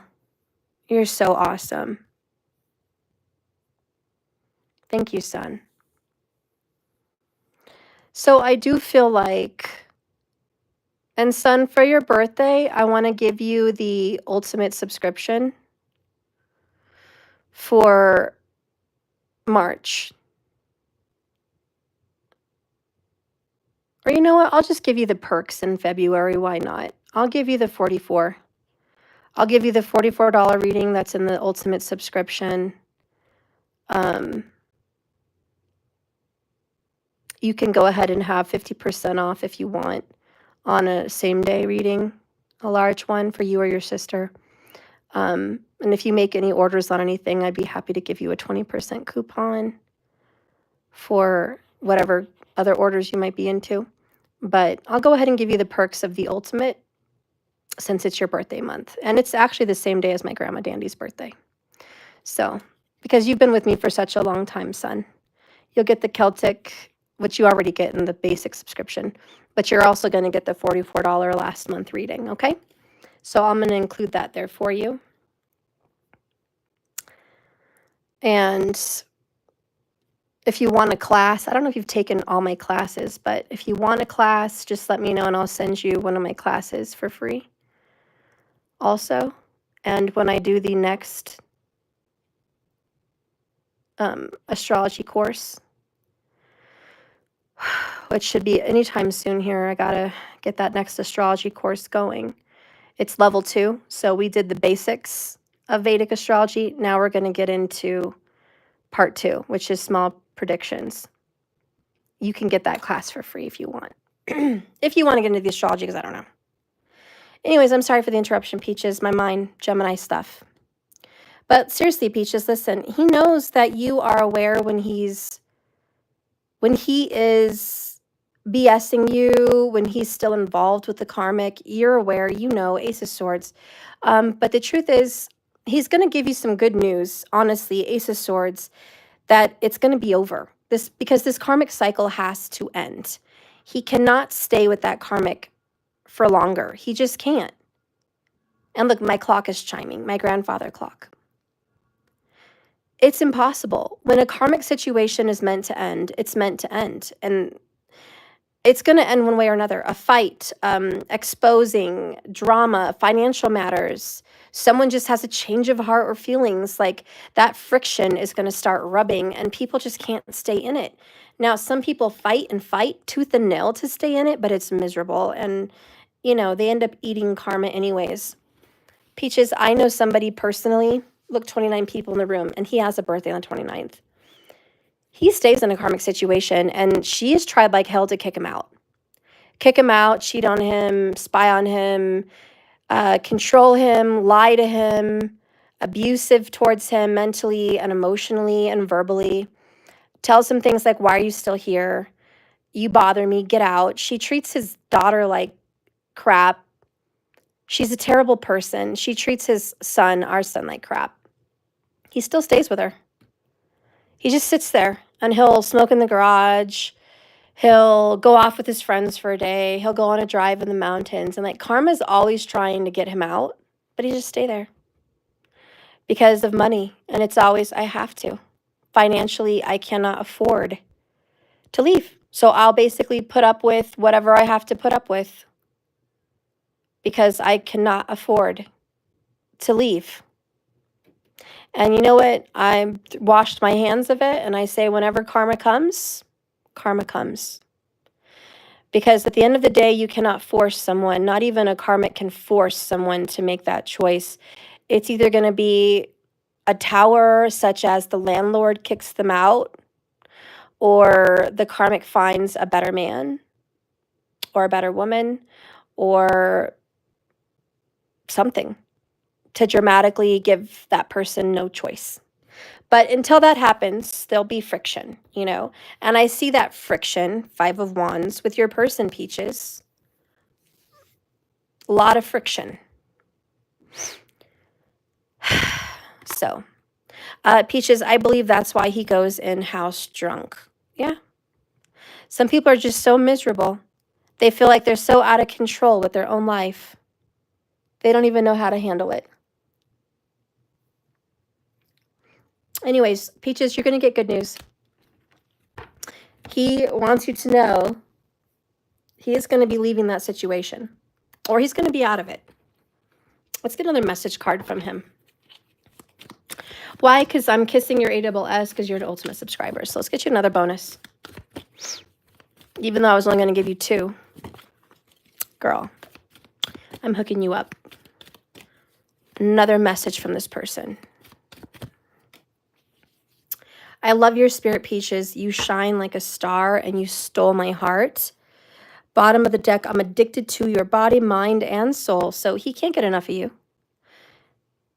Can't get enough of your love, babe. That's your song. I can't get enough of your love, babe. He just can't. And so he's not going to let you go. He's obsessed. He wants more. He wants more. Good news is on the way. He is going to be breaking up with that karmic. I say give it about, honestly, this timing is like 5 weeks. Okay? 5 weeks. You want me to kiss your ASS? Be an ultimate subscriber. I kiss serious ASS. Okay? Because I might as well lick your ASS at this point for you subscribing like that.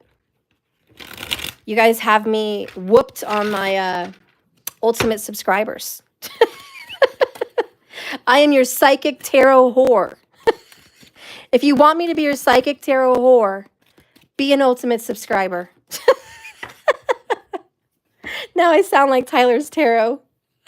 Using the word whore. Oh my gosh. I'm clearly delusional for being on here as long as I have on this video. 104 minutes. Dear God. All right. So we're done with you, Peaches. Thank you so much. Okay. Let's do Sun since you're here. Sun, you know, it's your birthday this month, so I'll spoil you too. Okay. I'll give you the whore benefits of being an ultimate subscriber. I will be your psychic whore today. That is ridiculous. So you get 2 questions. What do you want to know? Peaches, I love you, girl. I really do. Thank you so much. When I saw you subscribe, I was like, oh, it's Peaches. It's Peaches. She loves me. Peaches loves me. Thank you, Peaches. All right, so come take advantage of me, Sun. You got 2 questions here. What do you want to know here? Like, is it both for you? What's going on? Doja Cell. You're just having a good time too, girl. You're like, I don't know. I'm thinking maybe I should make Stephanie my psychic whore. I should subscribe 122 monthly. Why not? I'm going to spend that money on readings anyways. You're just scared of commitment, girl. All you guys are scared of commitment. Stop being scared of commitment.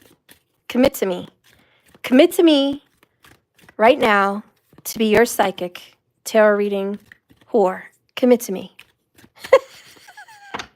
I'm having way too much fun. Oh, I'm going to regret this reading. I'm going to regret it. All right, Sun, what is your question? TQ, you better make me your whore too, because, you know, come on now. You guys are too much. Sun, I know you got that question. Spit it out. Peaches, I'm not Stephanie. Always say you're the best. Oh, thank you so much, girl. Well, you've been here long enough to know. Thank you. Doja, I'm glad you're always having fun. You guys are cute. Let's get some bonus cards out here for Sun. Bonus. His deepest desire. Okay. These are bonus cards. Deepest desire. TQ, you got to get back in the game. Am I money funny? Oh, no. I get it. I get it. I get it. These are only for people that know without a shadow of a doubt they're going to spend probably $100 a month on tarot readings or cards. Anyways, it's for those people that know I spend on tarot. It's for those people that, you know, they need to have that confirmation. Why subscribe to the newspaper? Why subscribe to other monthly apps when you could just subscribe here and get a bunch of private personal readings? Hello. Hello. Spend on yourself, chica. All right. So what is his desires for Sun? Let's take a look. Bottom of the deck, 10 of Wands. Interesting. 9 of Swords. Ooh, he cannot sleep. He can't sleep. He's having a really hard time sleeping, actually. You're one of the few things that gives him peace. He wants to be with you because you give him peace. So he's trying really hard to not put his foot in his mouth anymore. In fact, he has a lot of regrets, actually, about saying things to you that probably hurt your feelings or pushed you away that he shouldn't have said, because it didn't really reflect how he really feels about you. And so now he's been looking back with a lot of regrets, honestly, on the things he's said and done to you that he shouldn't have. A lot of this is, I put my foot in my mouth so many times. He really wants to be the man in your life. Honestly, he really wants kids. I don't know if you're up to having kids, or both of you are, I don't know, but he kind of looks back and wishes he might have had a child with you because he thinks you would have been a wonderful mother, and you're honestly like the mother he never had. You're an ideal mother is what I mean. And he thinks about that. Now, the Emperor is a father, then you have the mom, then you have the baby. So I don't know if you guys are thinking about babies or, but I think it is a desire in his heart and maybe a regret, to be honest. A regret that we never did have this 10 of Cups family. I wish we would have. And I think, honestly, his desires are, I wish I would have changed that. I wish the life that I'm having right now wouldn't be my life. I wish that the life I would have made with Son would have been my life. I definitely get the feelings, Son, that his desires are to have a family of some type with you. I do think that's in the cards for what his heart really wants. Look at that. I unconditionally love you, Son. And look at this, Knight of Cups. Yeah, he really wants to come towards you and show you. Take action towards you on how much he loves you. He's going to start stepping up, stepping to you, taking action and love towards you. These are his real desires. Okay? And I told you about the regrets, and there they are, 5 of Cups. Regrets, remorse, guilt, and sorrow, 111 minutes, 111. I wish I wouldn't have done what I did, said what I said. Again, it's just, how does he forgive himself, I think a lot of his sleepless nights is my life would have been so different had I been different with Son. And the next card here is Page of Wands, bonus, 2 of Swords. All right, so he's going to be making a new choice. He's going to come at you a lot harder, okay? He really desires to step up to you. And his decision is he's going to step up to you a lot more often, frequently, and intimately, and his desires are to be with you, period. To have a life with you. So you're going to start seeing some actions, at least baby steps right now, showing you that he's stepping up. He's also been triggered to have a spiritual awakening with you. He does love you, and he does want to spend time with you. Look at both of those are a compass. So big time, he wants to be around you. Let's see what else he desires. Let's see.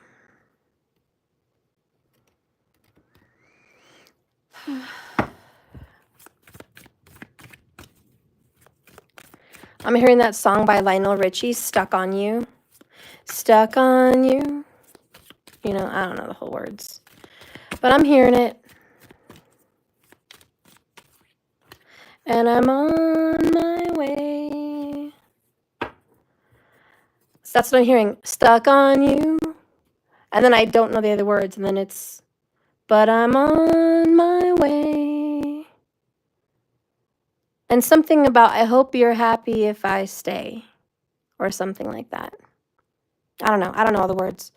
And then we have Caged Heart. So he definitely wants to be yours. He doesn't want you to be with anybody else. Markers, yeah, I got this feeling deep down in my soul that I just can't lose. He sent you that song before? Really? What are the chances of that? No one's ever sent me that song. See, that's a unique channeling of that song. And that's what he really resonates with you. He's stuck on you, and he's got the feeling deep inside of him.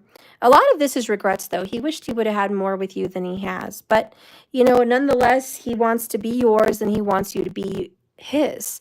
So there's this protectiveness, caged heart, damaged. He knows he has some repair work, though.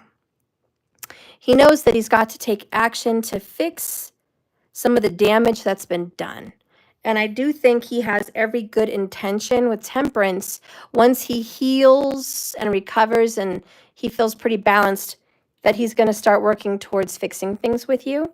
This spring, I would expect him to come and see you within a matter of weeks. Also rekindling your relationship. Erotic activation. You guys are going to get freaky with one another. I think there's some love potential here to heal the damage that's been done. You guys are going to get a second chance at love. This is old footage. The past comes back. We have arrows of love, Cupid's arrow strikes you and this person's relationship, he definitely wants to take that action towards you. Rendezvous, this is coming together, Two of Cups. I would say, you know, he definitely intends on wining and dining you even a little bit here. This is going to be some of those honeymoon stages of really kind of, for lack of better words, making it up to you. Love chords. Interesting. We're talking about music. So, let's see what he wants to say to you.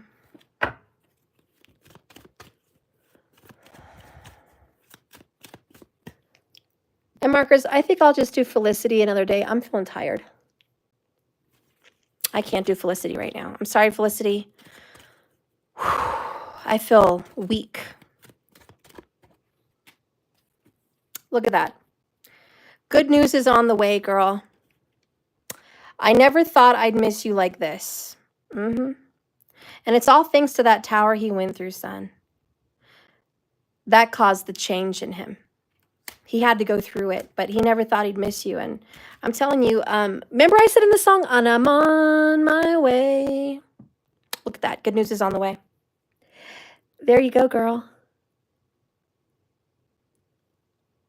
There you go. I'm going to let you guys go.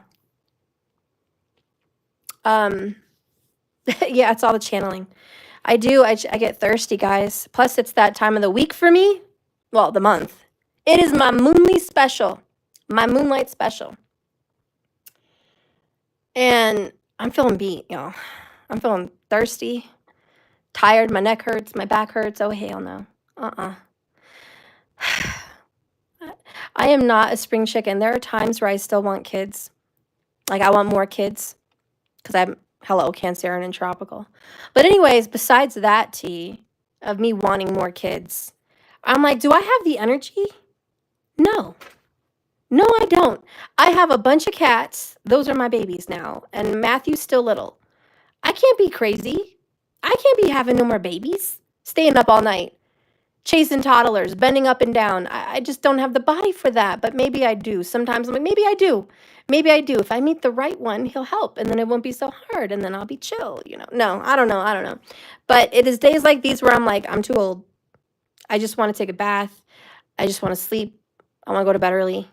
I want my kids to tuck me in and say goodnight, Mom. Because I'm at that place in my life where my kids, I used to tuck them all in and say goodnight. And lately, they've been tucking me in. I'm in bed and I am being tucked in. Good night, Mom. We love you. Do you want some ice water? I am the child now getting ice water in bed, being tucked in. So I can't do any more tucking, guys. And I was going to tell you, watching my nieces, I got 4 of them, ranging from 3 to 7. And I am worn out. I am flat worn out. I took the kids all to Chuck E. Cheese. Which, by the way, what the heck happened to prices? Like, I'm not going to Chuck E. Cheese again. I can tell you that. I am not going to Chuck E. Cheese. They are stingy. They are grimy. They don't even have coupons. Chuck E. Cheese does not have coupons, guys. No, you can download the app and get 500 free tickets, but you can't get a coupon. And they upped their prices about 4 times the amount it ever used to be. And not just 2 times, 4 times at least the amount that it used to be 20 years ago, which is some, doubling might be expected. Heck, maybe even a triple, but 4 times? Honey child, you can't even get a normal pizza with some drinks and a couple time cards for what you used to get back in the day with like freaking 1,000 Chuck E. Cheese quarters and 3 pizzas and a freaking cake and all that. You used to be able to, for what I spent at Chuck E. Cheese, I could have freaking had a full-fledged birthday party at Chuck E. Cheese for what I paid. I almost felt like going to the bathroom to vomit after they stole my money. I gave them the card and all the kids are looking at me like, stars in their eyes. Like, Mom, Auntie, we're ready to go play. And I looked at the screen and I'm like, is there any coupon? anywhere that you can give me right now. And they're like, no, I'm sorry. I was like, you all gotta be kidding me. And they were like, you can get 2 60-minute cards for $50. That's about the only special I have. I might be able to give you 1,000 points, but you have to spend 100 or something like that. I was like, oh, Lord. I was like, okay, all right, what are we looking at here? So I got the cards, and I told the kids, y'all got to share. You got to go in groups, okay? Groups of 2, we each got a card. Groups of 2. Had to spend 3 cards. 3 cards, and I'm going to tell you the truth. 60 minutes is not enough. It is not enough. The time starts ticking once they activate it. And then you have these kids running around like, what do I choose? Should I do this one? Should I do that one? Should I do this one? They spend 5 minutes just looking for where to spend it. And then they run it, and they're playing the game, and time's ticking. Then they want to run around and pick another one. Takes a few more minutes. Honey, 60 minutes is not enough. I'm going to tell you right now, if you go to Chuck E. Cheese, do not purchase 30 minutes. Do not purchase 60 minutes. You're going to have to purchase 90 minutes or 120 minutes. Okay? Trust me. Because who went back to the counter to buy more minutes? Me. Who went back? Me. Yeah. And I paid double. When I could have just saved 10% and bought the 90. I was a stingy, cheap ass. and I spent the 60 thinking I was doing good. I was wrong. I wasn't doing good. So take it from me. And I will also say this. If you have 5, 6 kids, don't bother buying 2 pizzas. Because they don't hardly eat it anyways. They don't. They don't. They have 5 bites and they're off. I went ahead and got the 2 pizza special on the screen. I think it was like $60. And you get 6 drinks and 2 pizzas and a cookie. Like a big cookie. And I went ahead and got that. And you know, I went home with the whole pizza. Now, I'm happy that I was able to feed them the extra pizza at home. But I didn't need that extra pizza. I would have much rather saved. And the only reason I went with that $60 special is because it came with the drinks. So I'm going to tell you the facts. I'm going to tell you the tea at Chuck E. Cheese. $60 for the food and drink. And $30 a card for 60 minutes. You get 10% off the first time you buy the cards, if you buy the special. So I got a somewhat savings on the cards, but then it wasn't enough time. And this is why they're stingy. Because I came back and I said, I bought the special. I get 10% off of the card minutes. Can I please order an additional 30 minutes per card with the 10% off? And they said no. Their stingy AF manager, who, by the way, I went online and checked, makes only $60,000 a year, max $80,000 a year, and that's probably with an experience and a degree. The manager of Chuck E. Cheese only makes $60,000 a year, so they're making crumbs. They're not happy at their job, but it doesn't matter because as stingy as they are, making $60K a year, she wouldn't give me 10% off my cards, even though I got it originally. She said, I'm sorry. You have to do that when you first come to the counter. And that wasn't the first bad experience I had at Chuck E. Cheese. I should have learned my lesson. The previous time I went there, I spent money too, and they did not tell me that they changed from having Chuck E.'s quarters, you know, those little Chuck E.'s tokens. They changed from having tokens to the minute cards. Well, this was the first time I had been back, in years. This is when Matthew was a little bit younger. And it was like 2 years ago. I went in there and they didn't tell me that you have to pause your minutes to go eat. So I bought my son and my other two some minute cards. We ate, which took about 25 minutes. And it came off the time. When I went over there to ask what happened, that I paid for an hour of minutes and it's not working, they were like, oh, did you pause the card? And I'm like, oh, do I look 16? Do I look 12? Like, do I know this? I am a grown AF woman. And I came here when you had Chucky's tokens. No. I did not know about pausing a card. What do I do it on an app? Do I have to take up more storage space on my cell phone now with your bogus apps? And secondly, where the hell do I do this? And they're like, oh, it's that machine over there. You have to scan the card and then select whatever blah, blah, blah button. And then when you get to that button, then you scan the card at the bottom and then you pause it. I'm like, first of all, that's very confusing for someone old like me. Thirdly, why didn't you tell me that when I checked out? Why don't you give your customers instructions? Why don't you ask them, are you new?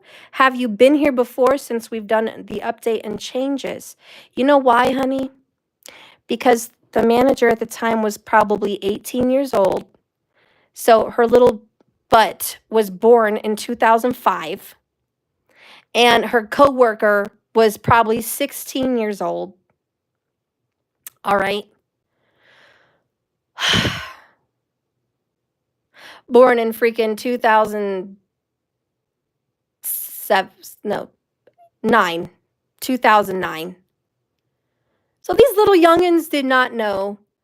They assumed we're all technology approved. They assumed we all know common sense. There's time cards. We all know how to use them because they grew up using them. So, like, you should already know. No, honey child. Not everybody knows. You were not born in the days of tokens, but no, we do not all know. So when I was talking to the manager about that, I was like, listen, I'm not trying to stress you out. You have a difficult job here, but it is your responsibility and responsibility of Chuck E. Cheese as a manager that you take responsibility for any issues or complaints that this business has at this location. That is why you're left in charge. So when you tell me that you cannot do anything and it's out of your hands, that is ridiculous. Secondly, I know the ins and outs of this little business here. Don't tell me that you guys don't get free cards, that you can't have a code to get free minutes, that your tech guys that come out and fix the machines don't have a Chucky card with unlimited swipes so they can manage and fix machines.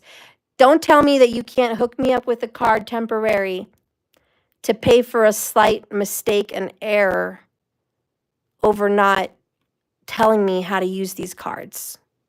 Do not take my money and play me. Don't play me. Well, she was adamant that it was out of her hands and there's nothing she could do. Anyways, I should have learned my lesson. I should have never gone back to Chuck E. Cheese. They had poor management back then. That was a few years ago. And then I came back, this time with lots of kids.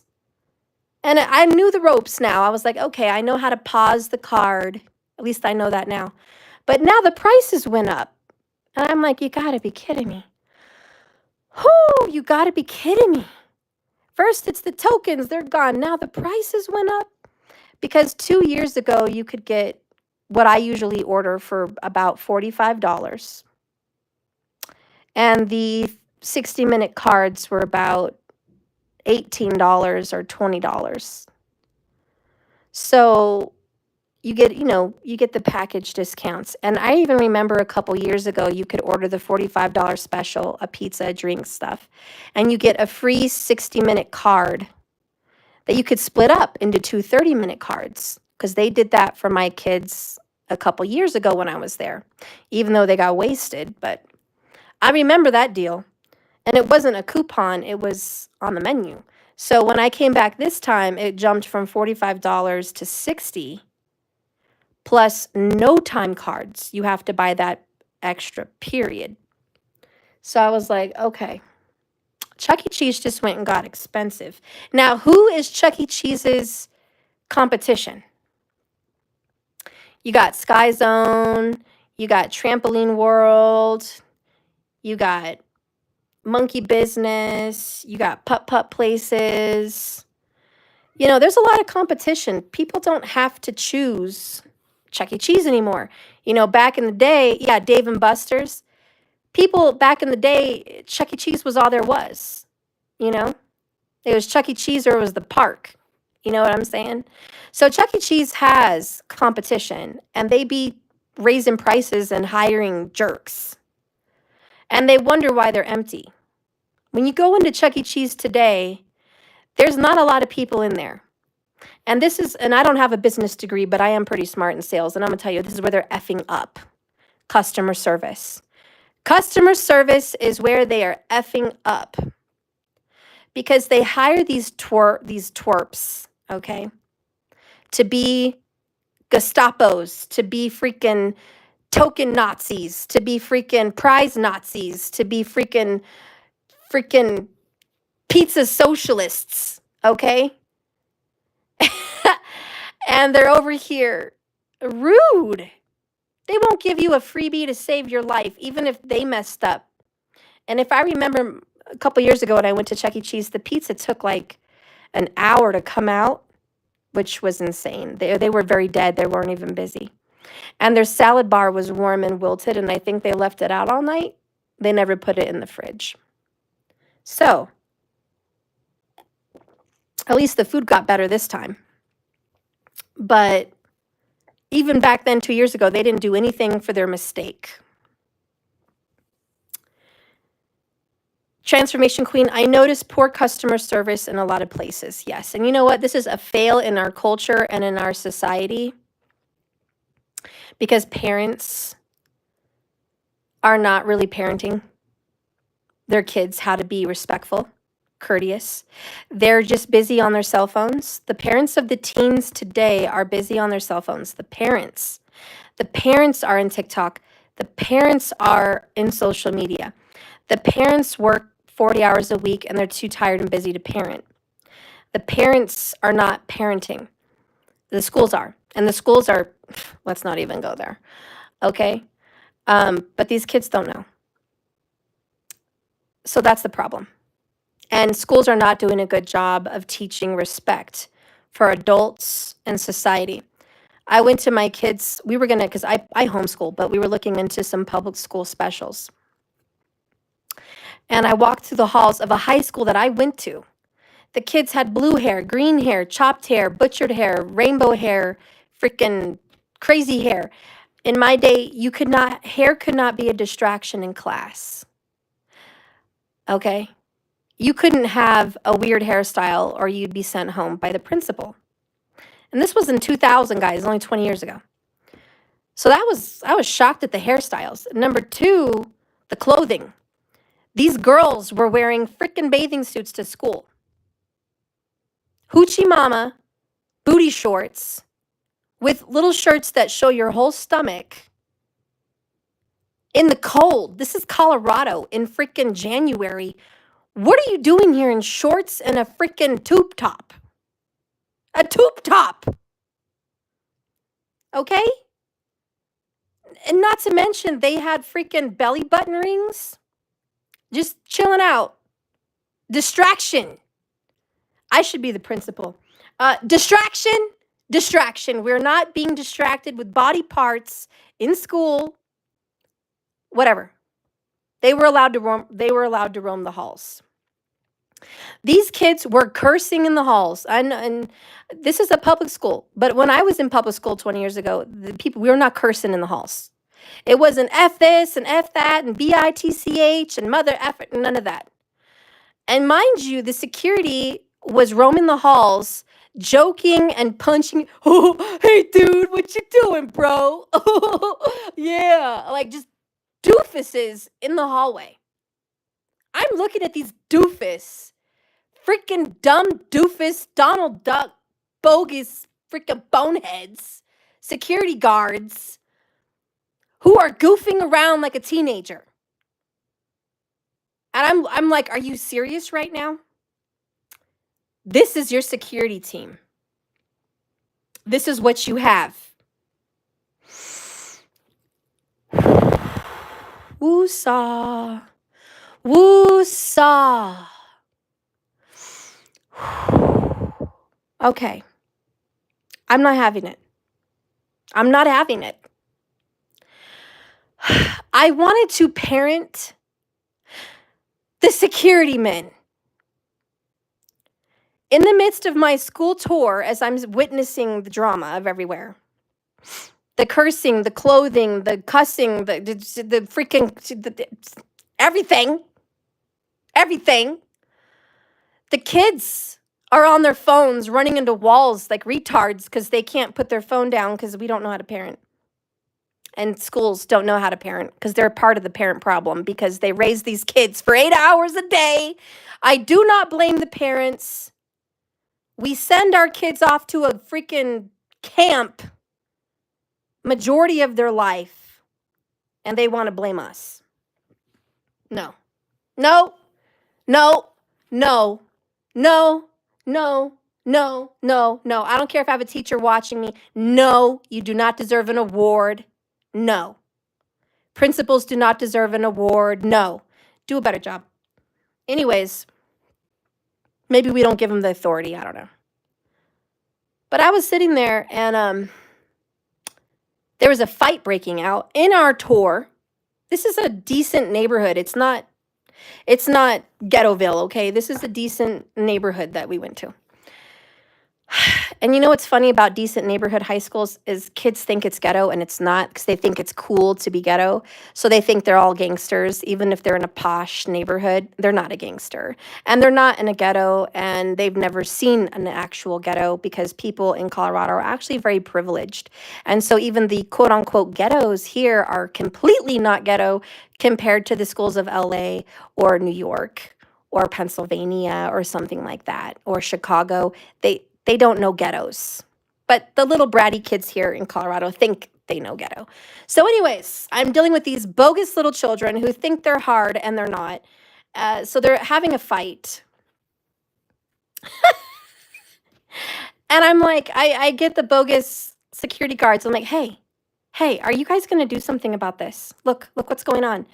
And they're like, we're not going to do anything about it. I'm like, what? Like, yeah, this happens all the time. All the time. We can't stop it. The kids don't listen to us. And what's the point? The point is this is your job to stop fights, to have some kind of justice system in these walls, to have some sort of respect in these walls. This is your job. This is your job, your one and only job that you are getting paid to do is to maintain security. And if my child was in school getting beat up by that a-hole, pushed around and bullied, and you did nothing about it, you don't want to know what I would do as a parent. It would be a whole SHIT show for this district. A whole SHIT show. And I looked at my kids and I said, you're not going here. You're not going here. You're not going here. You're not going here. And I don't care. I don't care. I will not and I refuse to send you here. We are not desperate. We do not need them. We do not need this. We do not.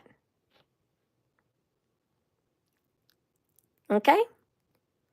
We left that school and I was like, no. What a waste and how sad for the general population that they have no choice but to send their children there.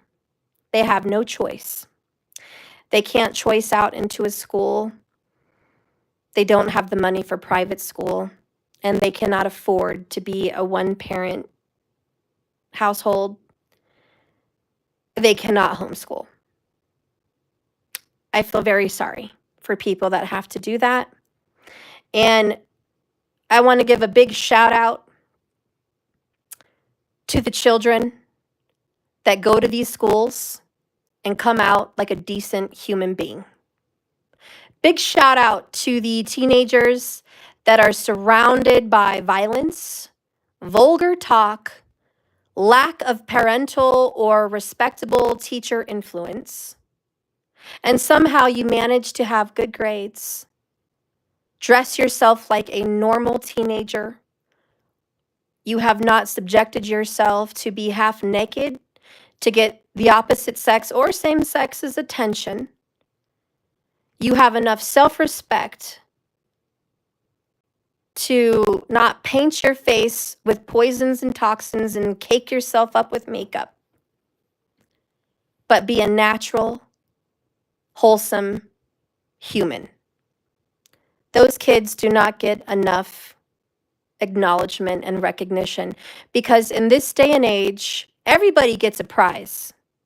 You can be a vulgar, disgusting, ill-mannered, disrespecting child and graduate. And you can be a smart, studious, solid human being and graduate. What is the reward for children to be good? What is the reward? There is none. They don't get a pat on the back. They don't get a reward. They don't get a good job or a thank you. They don't get you stand out from the crowd. They don't get a trophy. They don't get high honors. They get to be part of the monkey group. They get to be a part of the circus. And then they get to be trolleyed off with the rest of the circus and go join our world of a circus of disrespectful, ill-mannered, entitled brats that unfortunately are going to run our country. And as we age out to be seniors and they make the decisions for us, wish us luck. Sorry to disappoint you with that last story, guys. I just wanted to share this with you. You know, I don't know where I was going with that. Oh, I guess it was Chuck E. Cheese. And it's just people don't know how to do customer service because had I run or general managed Chuck E. Cheese and I was training other managers and staff and I wanted more business, if I wanted to bring in an extra $100,000 a year minimum to Chuck E. Cheese, I would say whatever customers we get, treat them like gold. They are pure gold walking in that door. We are happy to see them. We are grateful that they are here. We hope they have a great experience. If they have an issue, we are going to tend to their issue. If it is a slight mistake on our part that we were trained to do, but we didn't, my apologies. Let me give you a freebie. Let me give you a free 15-minute card each. Or you know what? Here's an extra 500 tickets for the issue. Come on over to the counter and we'll give you, some extra prizes. It's not rocket science. The prizes that they have in the glass is 25-cent little toys. Some of them are 10 cents. Some of them are a penny. These are the prizes that you get like by the thousands from Temu, from Albidaba, whatever.com. These are cheap boxes of cheap plastic toys that are probably literally a penny each. It is not costing the corporation of Chuck E. Cheese hundreds or thousands of dollars to give away merchandise that costs a few pennies. Even if they gave away freaking 500 free 25 ticket prizes a month, they would be spending what, $10 max for the month? How much do they spend on advertisement, commercials, emails, freaking, I see them on commercials a lot actually. It's in the hundreds of thousands of dollars for commercials. If they just spent some money to make customers more happy when they visit an expensive establishment like Chuck E. Cheese, those parents would be more apt to come back weekly, if not monthly, because everybody wants to take their kids out for a little fun. And if they have an extra 60 bucks, $100 a week, or their kids get a birthday card, here's some cards to Chuck E. Cheese for your birthday, they want to go spend that money there and have a good time. The kids get to play games, we get to have food, they get to, do something fun for the week. Make it worth the parents' while. When they jab the parents, there's a problem. I mean, when we went to the counter to get our prizes, I think we only had like 800 tickets between all of us, and 500 of those were free because I downloaded the app. So we didn't really make a lot of tickets because they're little kids. They're doing the best they can. These games only give you 5 tickets, a win, sometimes 3 tickets, sometimes 2 tickets. You got to spend a lot of your freaking tickets to be there. So as I'm having to divvy up 800 tickets between 5 children, it doesn't come out to a whole lot. And so as they're picking, 250 ticket prize, which is freaking a pencil or a freaking tic-tac-toe plastic foam Chuck E. Cheese, or a sticky man or a sticky hand, or a little toy that shoots up in the air, it's about 10 cents for that toy. They each get like 2 little things. And one of them wanted like a sucker or something that was in there for 25 tickets. And she's like, I'm sorry, you don't have enough for that. You're 3 tickets short. And I looked at her, I said, we're 3 tickets short? Can you just give that to us anyways? And she's like, no, I'm sorry, we can't do that. Really? You freaking dweeb. Are you kidding me right now? You can't give us that. And I leaned over the counter, I said, can I tell you something? And this is some tea about me, guys. I worked at Chuck E. Cheese when I was 16 years old. I made cotton candy. I made pizzas. I was the cashier. And I managed the little prize counter. There's no freaking rule book that says, no, I'm sorry, we can't do that. Bull. Do you know how many free stuff I gave away? A lot. And it didn't even cost the company they didn't even notice. You know why? Because the people that worked there was stealing and taking more stuff out of those counters than any kids. I was 16. I saw it. These boys would take little toys to play with on their break. It was bullcrap. It was wild, wild west, So I would give, if somebody came to my counter and said, can we have, here's one for each of you, bye. It wasn't a big deal. I mean, I couldn't do it every single person. Otherwise, I would be noticed. Like, oh, don't let Stephanie get behind the counter because every time she's giving away a bunch of free stuff. I mean, you can't make it noticeable. But, when there's situations like that, you can do something. But this girl, and she was about 18, she knew better. She didn't even want to freaking 3 tickets. 3 tickets. Let me tell you, this is why people go to public school, so they can be brainwashed, so they don't speak up for themselves, so they learn how to listen to authority. So when they go work in the AKA factories, all these jobs, they can listen to the authority and they'll tell them rules, and they listen without common sense. They don't think on their own.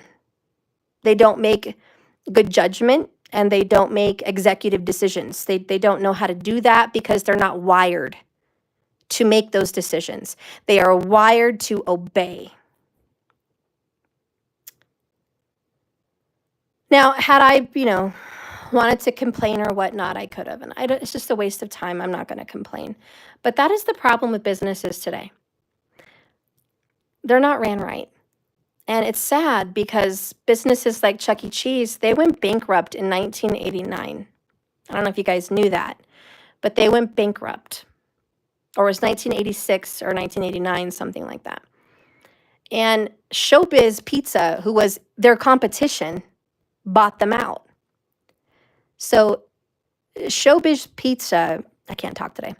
They were a knockoff version of Chuck E. Cheese, but they made more money than Chuck E. Cheese because they had good practices. They ended up buying them out. So they run them today. But who runs Showbiz Pizza today? Who runs Chuck E. Cheese today? Who knows? Some jack off. And there's some CEO making millions of dollars, and they don't care about how it's ran, but they are going to care when their business bankrupts. They're going to care then. And then they're going to be like, what am I going to do? What am I going to do? Who am I going to talk to? What can I do? What can I do? What can I do? I'm going to be broke. Yeah, because you didn't want to take the time to invest in your business, to hire better general managers, to do better training that are business certified perhaps, that knew how to please the customers. Because in any business, you need to please your customers. And if they are going elsewhere to Dave & Buster's or Trampoline World because they get better goodies, because they get more for their money, or because they're simply treated better, that's where they're going to go. And you're going to lose everything. So good luck. Good luck to you, Chuck E. Cheese. Let's see how long Chuck E. Cheese lasts. Okay? Because if they keep it up being stingy, they're not going to last long. Because people are not going to go there and spend $200. Let's see. I spent $160 at Chuck E. Cheese for 2 hours. That's a lot of money. I didn't want to spend that, but that's what I ended up having to spend. And that didn't include the cotton candy when we left, which was the only decent price thing there. It was about $3 a bag of cotton candy. It was the only decent price thing there. Yeah, that's a lot of money. And I can tell you what, I'm not going to go back, because what can I get for $160? Dave & Buster's. I could have gone out to the movies. We could have had snacks and movies and freaking went shopping afterwards. We could have gone out to dinner at Red Lobster and freaking went to the park somewhere, like at a Trampoline World. We could have done putt-putt and a movie. Yeah, there's a lot better things we could have done for that movie or that price than Chuck E. Cheese. Because you know what everyone came home with? 50 cents of prizes. And a couple mouthfuls of pizza. Some cotton candy. That's what we came home with. So let me tell you. I don't know. I'm sorry, guys. I'm yakking. We had a nice talk. Thank you for listening. I love you all. Bless the parents. Bless the mommies and daddies that are out there trying to make kids happy today. It's not easy. My kids are, and you know what? I will say public school is very different from my children. My children are very happy with simple things. Going to the park, bringing a sandwich with us, or just being at home, playing video games together. But public school kids today, because my nieces are public schools, they get bored. Bored. We do something every 30 minutes. They wear me out. We play games. I'm bored. This is a boring game. Okay. We play a board game for 30 minutes. I'm bored. What do we do now? We play school. We played so much stuff. And the freaking day and night that they were here, I was worn the hell out. I don't know how my brother and sister-in-law do it. They were bored every 30 minutes. Bored. Just freaking bored. And they were hungry every 2 hours. My kids aren't like that. They're like, nope, I'm not. I ate breakfast. I'll eat it, 1:30. Like they're not hungry like that. They were hungry every 2 hours. And when it came to food, it was like, no, I don't want a sandwich. What is this? Jail? I want Top Chef inspired meals. Like, what kind of snack? Honey, we baked cupcakes, and it couldn't be regular cupcakes like vanilla or chocolate. It had to be special. So, I was going to do like sprinkle cupcakes and not really. And then we talked about Halloween cupcakes and then I was like, okay, well, we can put food coloring. We can do swirls. We can do all this with the cupcakes. Okay. And then the frosting tasted terrible. So guess who had to go make homemade butter freaking cream frosting. I've never done that in my life. Not for my kids, but whoo, had to go watch some TikToks on that, get some recipe-inspired buttercream frosting videos and make homemade frosting. And, and that wasn't enough. We then had to go make jiggle jellowers or jello jigglers. Yeah, jello jigglers. And so I made heart-shaped blueberry jellos, and they were still bored, freaking bored. And so the next morning we woke up, I made bacon and eggs, and I don't really like eggs. Really. So my daughter had to go make special pancakes in her little mini pancake maker. Because, we can't just have bacon and eggs for breakfast.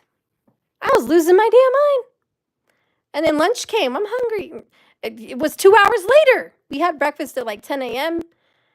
By 12, we're hungry again. I'm making another masterpiece. They want hot dogs. They want macaroni and cheese in the hot dogs. And I had to make Velveeta. It can't be normal macaroni and cheese. The Kraft sucks. You got to have Velveeta. And I'm like, dang. And then we went to Chuck E. Cheese and spent more.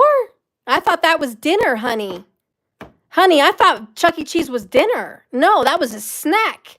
That was a morsel. That was not a meal.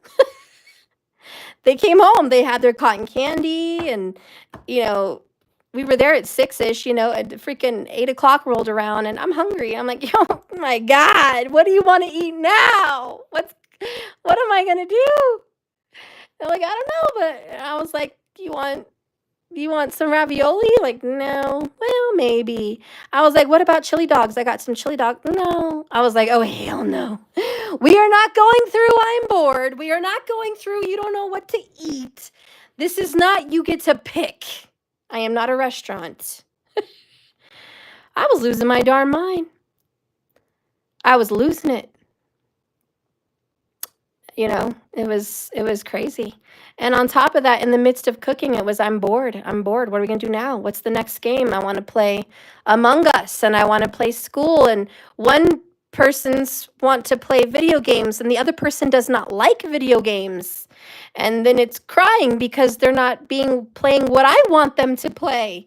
And then I can't make everyone happy. And then if I tell them, hey, you guys have to play what she wants to play, it's, why do I have to do what she wants to do? That's not fair, which it's not fair. So then I'm faced with morality issues. Why am I telling these kids not to be fair? And then they're making me do something I don't want to do. And then it's bumping heads and crying because it was an accident. But who cares if it's an accident? It hurts. They bumped my head, and I'm mad at her, and I want death. They deserve the death penalty. I'm hurt, and we got to hear crying for 15 minutes. Y'all, you don't know. You really don't know. And once all that was done, my niece was having a seizure, and then, reality kicks in. My niece was having a medical emergency, and we had to tend to her, and that put a stop on the games and all of that. And we were okay. We all, watched a little TV, and we went to sleep, But I tell you what, the next morning, it was, I'm bored. I'm bored. What are we going to do? What are we going to do today? And, honey, they went to bed at freaking midnight. They woke up at 6:30 a.m. Who does this? What? I barely went to, I closed my little eyes at like 1:30 a.m., maybe 2, because I was on my phone trying to go to sleep. A few hours later, I hear giggles. I hear people up downstairs, and I'm like, darn it, I got to be up. I got to go downstairs and be up. And of course, they're hungry, So believe me, when I think about having children again, more, I'm going to remember these days. I'm going to remember them, and I'm going to remember how old I am, and that I may want my bed and my sleep more than I want to hold a baby. And you know what? When someone has a cute little baby, and then maybe I'll want to be mothering. But the times that I want to have more children is when you go by the baby aisle in Target or any store. You see all the little baby clothes, or you see all the cribs and all the cute little nursery videos on TikTok and YouTube shorts. Like, look at their nursery. Oh, that's such a cute nursery. Or you see all the cute little things they're making kids for toys nowadays and stuff. And you know, you're like, I want to have a little one. I want to do that. I want the little baby blankets like that, and I want to try out that new stroller and look at that new bound, because you're a girl. Your ovaries start wanting babies. They just do. But I tell you what, let the moment pass. Let the moment pass. And if you really do have a burden to have a child, honey, go ahead. Just don't have 5. Don't have 4. Not today. Not in this day and age. Not today. Have at least 2 so they can keep each other busy, but I don't know about all the rest. I just don't know. Well, I'm going to let you guys go. I've talked your ears off enough.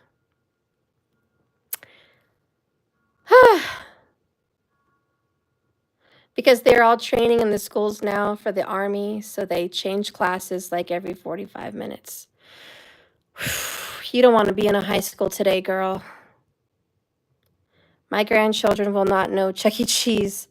Now they are selling their pizza in Walmart frozen section. That is weird. I haven't seen that. I don't shop at Walmart. Walmart is on my X do not go to list. I will only go to Walmart for emergencies. I hate Walmart. I don't support it. It's full of poisons, a lot of poisons. Organic is not even organic at Walmart. I do not support Sam's Club because that is the mother version of Walmart. The people that run Walmart are toxic. I don't support it. I don't support it. And you look at all the ingredients in Walmart stuff, just poisons. Lots of food poisons. Their clothes are trash. They fall apart, They don't have good quality clothes at Walmart. Their shoes fall apart. Purses fall apart.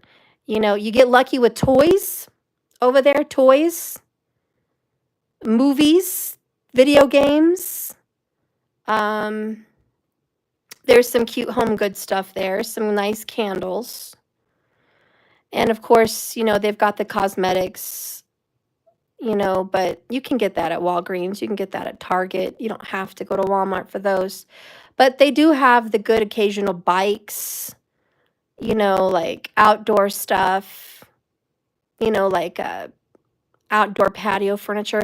Like, I'll go to Walmart for some stuff, but I don't shop at Walmart for groceries. Definitely not. Unless, like I said, it's an emergency. One time I went out with my friend. We were in the car, and he was like, let's go to Walmart. You can get some stuff for dinner over there. I was like, no, I ain't going to Walmart. He's like, why not? They sell French bread. They sell cheese and all that. I'm like, no, they don't have organic mozzarella cheese. Shredded. And he's like, no, go. I'm like, nope, not going there. I went in there. Sure enough, they had great value organic mozzarella. I said, I don't trust that. He said, why not? I'm like, because it's great value.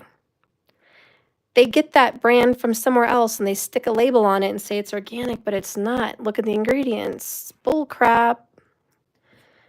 And I didn't want to get eggs there either. I'm like, look at that. He's like, oh, just get it. I'm like, you know what? We can't even get along because you go grocery shopping at Walmart. I can't do it. I'm so sorry, TQ. Here I am going off on my tangent about freaking Walmart and high school. Anyways, I love you guys. I'm going to stop ranting. Hopefully you had fun chatting with me, though. Hopefully you had some fun chatting. But Sunval, here smart kids feel embarrassed to be smart because the word nerd has been misused. Too sad. Sunval, where do you live where smart kids feel embarrassed? It was a privilege to be a part of the Smart Kids Club in school. You were popular because you were excellent in school, not because you were beautiful or rich. Yeah, now it's the other way around, huh? I don't understand that. What happened to the merit and real reward? Yeah, there is no merit in school anymore. What happened was the year 2012. We all know who was president then. Not saying anything, though. Or was it 2008? It was 2008 or 2012. They installed Common Core. Common Core was not a thing. They installed it. And common became the word. And they changed math. They changed the schedule of school. It became a block schedule. Every 15 minutes was a block. And their rules and regs and the way they get money changed. And they started hiring psychologists, speech therapists, counselors, nurses. What is the other one? I forget the word, but it's for special needs children. It's a 3-letter acronym. Oh, an IEP. IEP. They hired additional teachers for that. So they hired a whole additional staff that never used to be in schools. So I do believe this was 2008. It was implemented. Hello, we know who was president. Anyways, that implementation changed schools. It was no longer the way school used to be ran. So unless you have been enrolled in school or have children enrolled in school after the year 2008, you don't have the right to speak. I'm sorry, but you don't. Because your version of school and your experience of school was very different than the people that now have to go to school. And it became everyone deserves a prize and everyone deserves to be treated fairly, which means there's no winners. And so people at track day, people in other classes, they got a participation award. Everyone gets a reward. They get sent home awards daily, like weekly, like, oh, this person is so good. They are star of the month. How many stars of the month did they pass out? Like freaking 20. You know, you get a star of the month because you're a little neglected. Because maybe you tripped and bumped your head at school and you want to make them star of the month. You know, everyone's star of the month. Everyone's freaking, oh, they're the class helper of the week. And everyone gets to be a class helper. Everyone gets to be the pet. Everyone gets to be star of the month. You go to PE, if you totally SUCK at volleyball, great job, everyone. A+ for participation in PE. As long as you showed up, and here's where the public schools started doing things differently. Attendance became so much more important than schooling because the schools got funding for attendance. So as long as the child showed up on time at PE or any class and they were there for attendance, they get money. And it has to be above a certain threshold. So the schools have to have, I believe it's a 96 or 98% retention percentage and attendance percentage for their school to get full funding. If they go beneath 86% of a threshold for attendance, this is sick days, late days, etc., the school loses funding. Isn't that a shame? But that's just the truth. They lose funding. Why? Because the Board of Education gets funded now too. There never used to be a Board of Education 20 years ago, guys. That's a thing. And it's run like a business. You ever heard the term Board of Directors in other places? A Board of Directors, Board of Education, Department of Education, it's the same thing. These people are hired with a business degree to maintain retention, to maintain the interest of parents, the interest of students. And they promote more fundraisers. So if you notice today, this is all since 2008, since Common Core came on board, but now they have the book fairs, which used to be Scholastic. Now it's like It is scholastic, but it's been meshed into the school gets money. So book fairs are like way more often. So it's not just like every year or every few months. It's like all the time. They send out notices, we're having a book fair, we're having book sales, we're having this award sales, we're having this competition for this class, we're having a limousine win lottery thing of whatever class, it's just purchase, purchase, purchase. Every Christmas, they're going to send home more order sheets for like colored cookies, um, freaking stencil sets, art sets that are way overpriced. So you can get an art set that's probably $10, but they're going to ask for $50 for the art set. You can get a roll of colored cookie dough. It should be $5, but they come out to about $45 for the roll of cookie dough. And they want to see how many you're going to buy. So they give you a little sheet, like, when you used to order Girl Scout cookies, quantity, how many are you going to order? So quantity, and you feel guilty if you put one. I'll have one order of the cookie sheet, one order of the art set. You feel like you're a cheap ASS because the kids are like, but mom, we really want the limo ride. If we get this many points, we'll get the limo ride. So you're like, oh, go out of our way and spend $200 on freaking crap, right? That you could have went out and bought yourself. Because it's for the school, it's for the kids. But you never see it go to the classrooms. You don't see it in the computers. You don't see it in the desks. You don't see it on the walls. You don't see it in the equipment because the gym equipment's old. The board on the wall is old and cracked. The library books are old. The carpet looks really dated. The windows look like they need to be cleaned. The air conditioning in the school never fully works. So where's the money going, right? Board of Education, Board of Directors, the funnel. It's all a funnel. Schools today are ran like a business, and it is a funnel.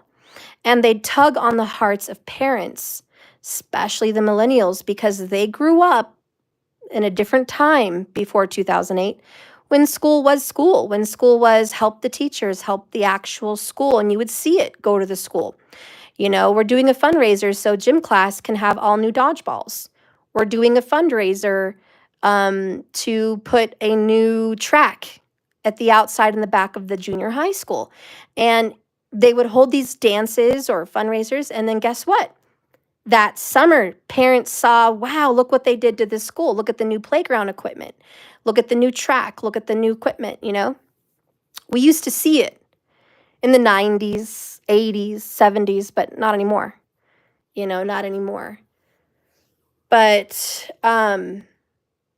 so anyways, if you guys have kids in school, you'll know, and I took mine out years ago, but my nieces still go to school. But there's always fundraisers, always. And it's cookies and it's toys and it's things and it's every other month or every month sometimes. It's ice cream socials. It's track meet days. It's 100-day of school. It's meet the parents. It's this, it's that. It's this dance. It's daddy-daughter dance. It's, freaking Animal Awareness Day, Earth Day. It's, bring your parent to school day. It's grandparents day. They have all these little celebrations. It's Martin Luther King week. It's Black History Month. And they have all these little things that they're selling, and they send home these books. And then with Common Core and all that, now they also make you pay for their equipment. So not only do you have to go to Walmart or wherever you go to buy pencils and markers and crayons and notebooks and all of that, book bags and all that, you have to have your kids with a certain amount of school equipment. And this is public schools. This is not private school. This is public. They also make you write a $30 check or cash payment to the school at the beginning of the year to pay for the cost of supplies that the school has to provide. Even though you just bought your kid 100 pencils, a box of markers, a box of crayons, tons of paper to last them through the year, they need $30 a student. So God forbid you have 5 or 4 kids all in elementary school. Okay? But yeah, you have to pay for your own soaps and sanitizers and tissues. Go figure. So now you're writing them a $30 check. What's that going to? See, parents don't ever question. They're not like, where does this go to? How they don't notice. But if you go to school the next year and the next year, you're going to look around and where did that money go? $30 a kid times 30 per classroom. Where is it going? And then you're going to think, well, the government provides free education. It's public education. So the school is tax exempt. They don't have to pay any taxes for their property. They don't have to pay any taxes for their fundraisers. Oh, so if the school is a way like a business to make money for the government, such as they make money on our taxes, this is a good way to get a lot of money for free without taxing it, without accounting it. This is a great way to launder money. Where does the money go? Wars. You know, because we're all paying taxes to give Ukraine another $13 billion. That's where your money's going. Or to the Board of Education of Directors to funnel it, because they're the bad guys. And then you got to pay the government officials who have been in office for 40 years their salaries so they can go buy their Benz and their second $1 million home in Malibu or some fancy place on Posh Avenue. And that way they can keep going to their fine and wine dinners and, you know, clasp freaking wine glasses and cheers, you know, toasts with the other big hadoo-haws in the government. We got to keep paying them their due because they're accustomed to their posh lifestyle. There's no way they could go back to not being famous because you know every governor, right? You know them by face and name. Probably, maybe some of you, but not all of you. You know, they're just, people are storming their door for an autograph. You know, we got to maintain their famous lifestyle. You know, we all know who the senator is of North Dakota, right? No, we don't. We don't. And we don't know the people that are in the House. All we know is the White House is full of a bunch of people that we don't know at all, making decisions for everybody. That's all we know.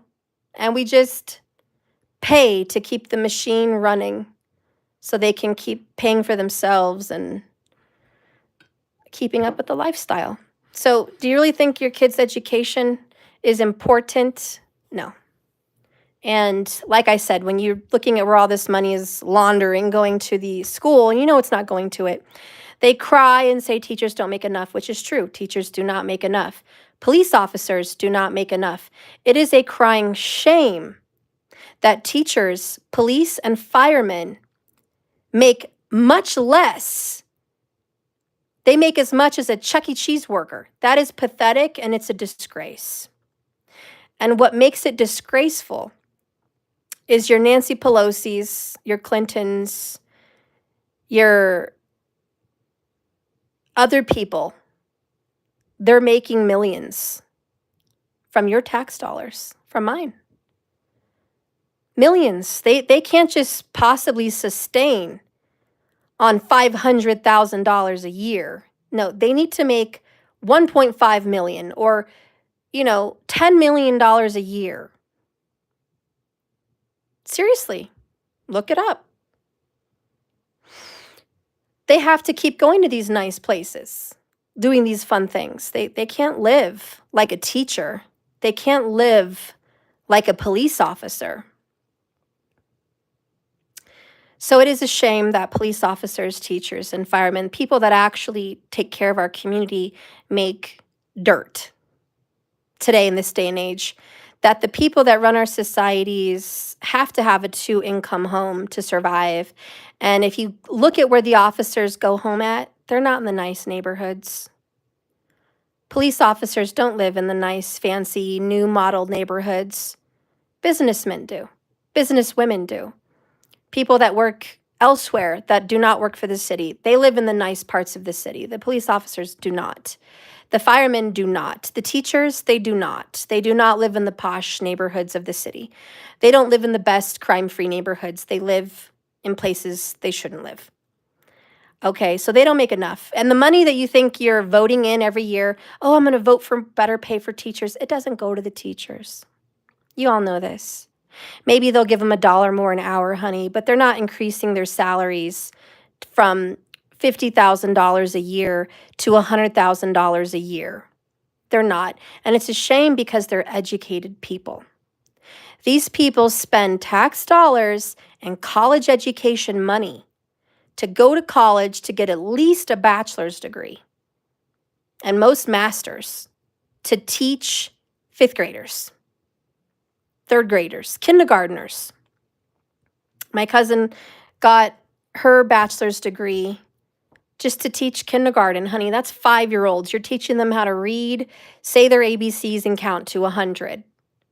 And she spent a fortune on education and paid taxes and loans and still paying it to go work for, I think it was $58,000 a year. What does that get you today? Of course she needs a husband and a second income.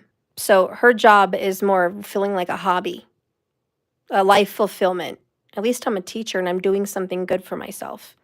Yeah, it costs you too. Costs you a lot of money and time. And they don't get paid enough. You know? Now, college professors get paid a lot, and they're very biased. We're not going to go there, but they have their own agendas. But to be a college professor, you get kind of picked, cherry-picked to be a professor in an esteemed college. And you better have the same agenda as the government, or you cannot be the professor of these esteemed colleges, because you have to support the machine. You don't support the machine, no job. Then you just become a philanthropist, speaking on YouTube, like some people, for free, because you have to support the agenda. So, tell your kids, go to school, stay in school, feed the machine. Don't become independent thinkers. Don't become, entrepreneurs. Don't become the Elon Musk. Don't become the Albert Einstein. Don't become these great thinkers and inventors. Don't become the Nikola Tesla. Those people didn't even have a junior high education, but they knew how to read and read well. They're thinkers. But see, schools don't promote being educated. Schools do not promote education. Schools promote the machine. Schools promote stay in school, keep the machine going. They support the system. So the longer they promote, you're like a business. You are a consumer, and they need to promote more for you to consume. So they keep you busy with shopping, and they would like school to become the norm, where everyone sends their kids to school, so you should, because peer pressure is a selling point. And anyone who's in business and works in sales knows this. If everyone's doing it, they're pressured to do it. If you're selling a gimmick at a Costco and everyone's coming to the line to try it, you're going to go to the line to try it, because what is everyone trying? When you're selling door to door, you say, hey, Joe and Mo and Nicole down the street, they all just bought what I'm selling to you. Why do they use that as a selling point? Because it's more apt that you're going to buy it because your neighbors bought it. Not everyone. I'm not like that, but, some people are. So these are all top sales information. And schools today is a business. And the last thing I forgot to tell you that I didn't tell you with Common Core and all of that, the attendance, right? We were talking about attendance. Schools do not care if your kid is sick or not. They're not concerned. They want to know when you're going to get your kid back in school. They put pressure on you for that because they cannot afford to have lots of kids sick. They can't. They can't afford to have you be late. If you've ever been a parent that shows up late to school, even 3 or 4 minutes, and your kid misses the attendance roll by a minute because it snowed outside, or there was rain, or you ran into traffic, you get rang a new one. It becomes a big problem. You get sent home a letter. Do you care about your kids' education? We really need them to be here on time. Why? They don't tell you why. They just say, well, we care about your kids' education. What is your kid missing for the first 10 minutes of class? Nothing. And yep, they will take you to court because it's a business. If they get so many tardies a month, they go from, say, getting $100,000 to $80,000. They decline. They have to have retention. They have to have a certain amount of attendance. If the principal is doing a good job, like a manager of a business, and meeting the sales quota, the bodies in that school, then she's doing her job because they report the attendance to the government officials, the board of directors, who then report to the higher ups of government. This is how many people attended school this quarter.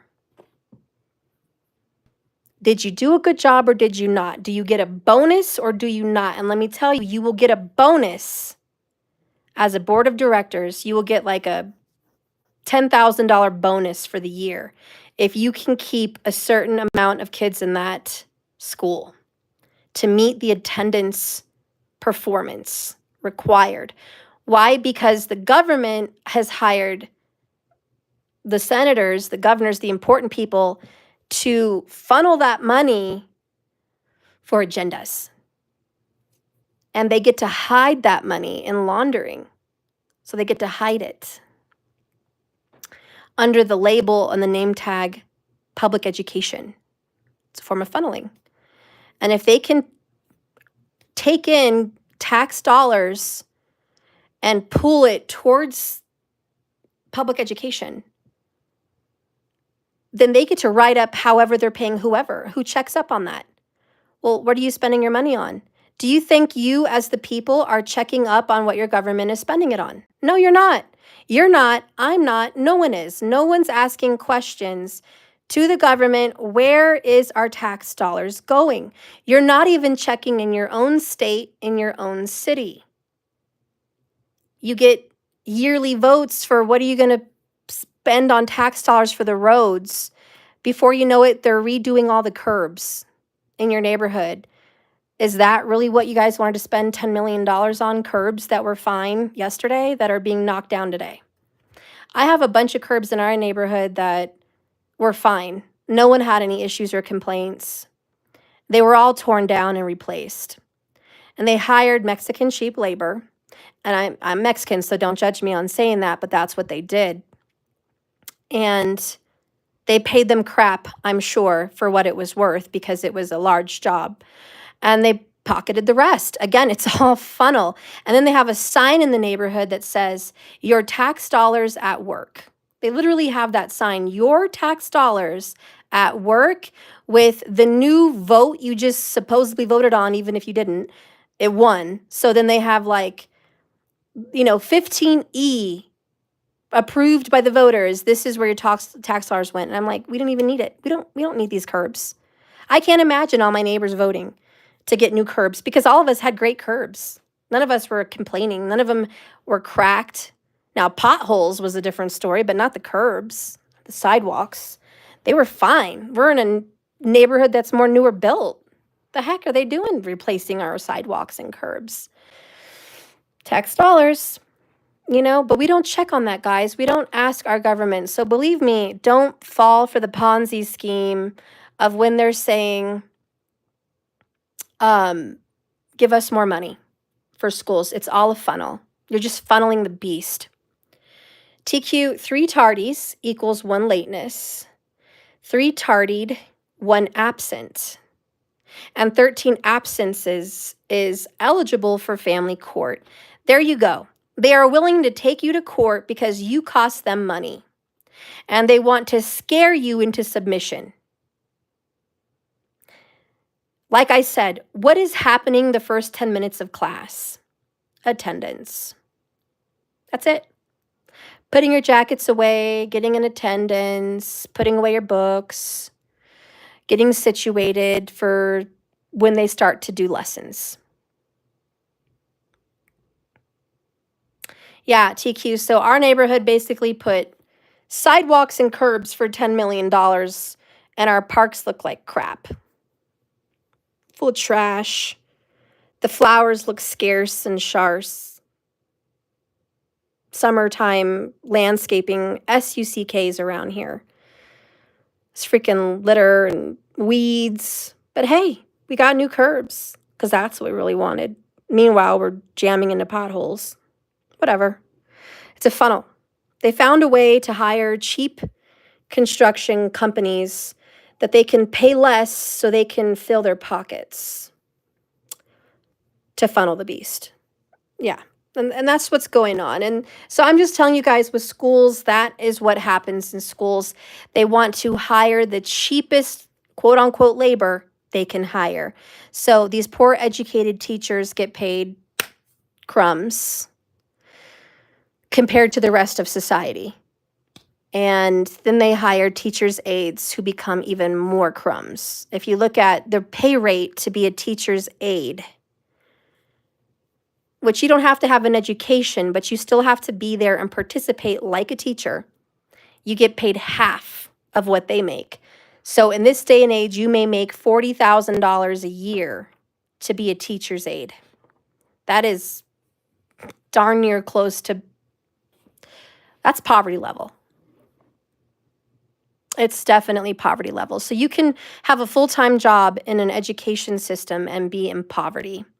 You can be a full-time teacher's aide for the government and qualify for food stamps and any other government assistance. That's sad if that's the case.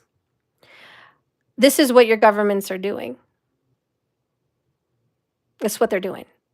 And it's unfortunate, but they are using the faces of your children and the heartstrings of children to pull on your pockets, to make you think it's for the children.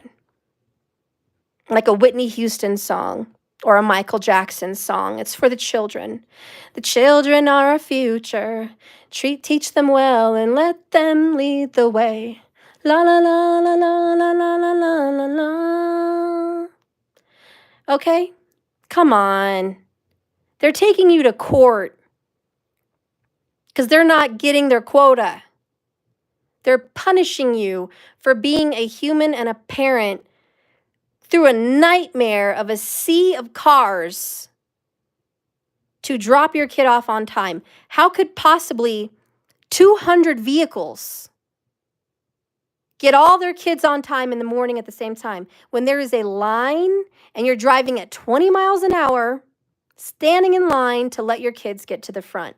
As a single parent, at least double parents, and that's if they don't have a job by 8 a.m., have to, one person drives and the other person walks the kid to class. If you can't walk your kid, bye kid, be safe, don't get hit by a car, walk to school or run up the hill, and I hope you get into class safe. That's what they expect us to do. These children are taught to run to school, to be there on time, because that is more important than them eating breakfast. It's more important than them getting a good night's rest. It's more important than them taking care of their health if they're sick. It's more important that their parents and them are having a good morning. Yeah, right. Yeah, right. They could care less if parents are screaming at their kids to hurry up and get your shoes on and get out the door because we can't have another late. They'd rather children have a miserable home life and at least show up on time so they get their money. And then, if you think that doesn't make children's days any worse, they have to deal with intolerable attitudes of kids and teachers at school that act like the Gestapo, that act like the entitled Nazis of the world, that you better have your lunch money or you're going to starve, okay? You better get inside in recess or you're going to be in trouble and ridiculed in front of your classmates. It's a nightmare for these poor kids. And they're rushing back and forth to different classes. And they come home with anxiety stress and illness, from all the germs of this school and the stress of the school, to barely make it through their classes throughout the day, to come home exhausted and hungry and tired, to be forced to do more schoolwork that they couldn't perform at school because the school is trying to cram tons of education into one day. It's not proper, it's not right, but it's Common Core. I was very disappointed when our president did not deal with that in 2018 like he promised he would take care of it. I was very set back about that, and I understand the House has to vote on those kinds of things, and they didn't. I understand it is not just the president's job to take care of it. It has to be voted on and approved by your leaders of your states and your governors, your senators and your governors. It has to be approved, and I understand that it was not the majority. But nonetheless, it is wrong, and it should be ripped out of our schools. But until it happens, you at least have the choice to pull your kids out and homeschool. You at least have the choice. But yeah, it's not fun, guys. It's not fun. It's really not fun. And I feel sorry for the children. I feel sorry for the teachers. I feel sorry for the people. And like I said, when I took my kids to go tour that, I was shocked and disappointed, but I was mostly sad for the children. I wanted to mother all of those children because, you know, I'm a mothering person. All these children in the halls, I wanted to stop them and mother them and be like, hey, you shouldn't be wearing that. You shouldn't be talking like that. Okay. You need to cover up. They need to have a parent, a mom, an aunt, a grandma, a somebody that says you shouldn't be doing that to yourself. But they don't have anybody. They don't have anyone. No one that cares. So they're just wild. And nobody that protects them, because the security officers don't care if there's a fight or something that breaks out. So they're going, can you imagine the anxiety? If you guys went to work and you felt like you could be attacked, abused, mistreated, would you want to stay at that job? Karima, yes, you can donate for the 15-minute round since I'm already here. Yes, you can, honey. So, you know, could you guys imagine staying at a job? I wouldn't. If my life was in jeopardy at a career choice, I wouldn't be there.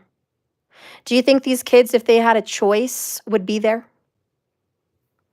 I think you and I know if all of these kids had a choice, they would not go to school where they're going to school.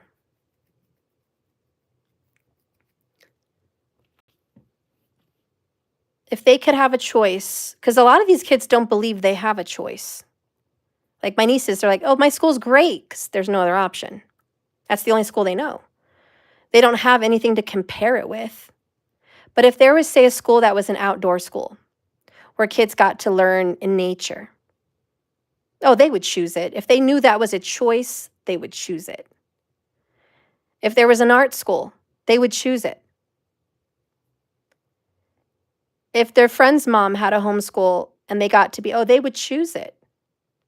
If they got to cook for themselves, have fun, play, do minimal work, like 2 hours a day of schoolwork and, you know, an hour or two of homework, a 4-hour school day, and then they get to go play outside like normal kids, they would choose it. If they got to choose an environment in which these children got hugs and kisses and love, even high schoolers, do you think they would choose that high school? Because they get to wear what they want to wear?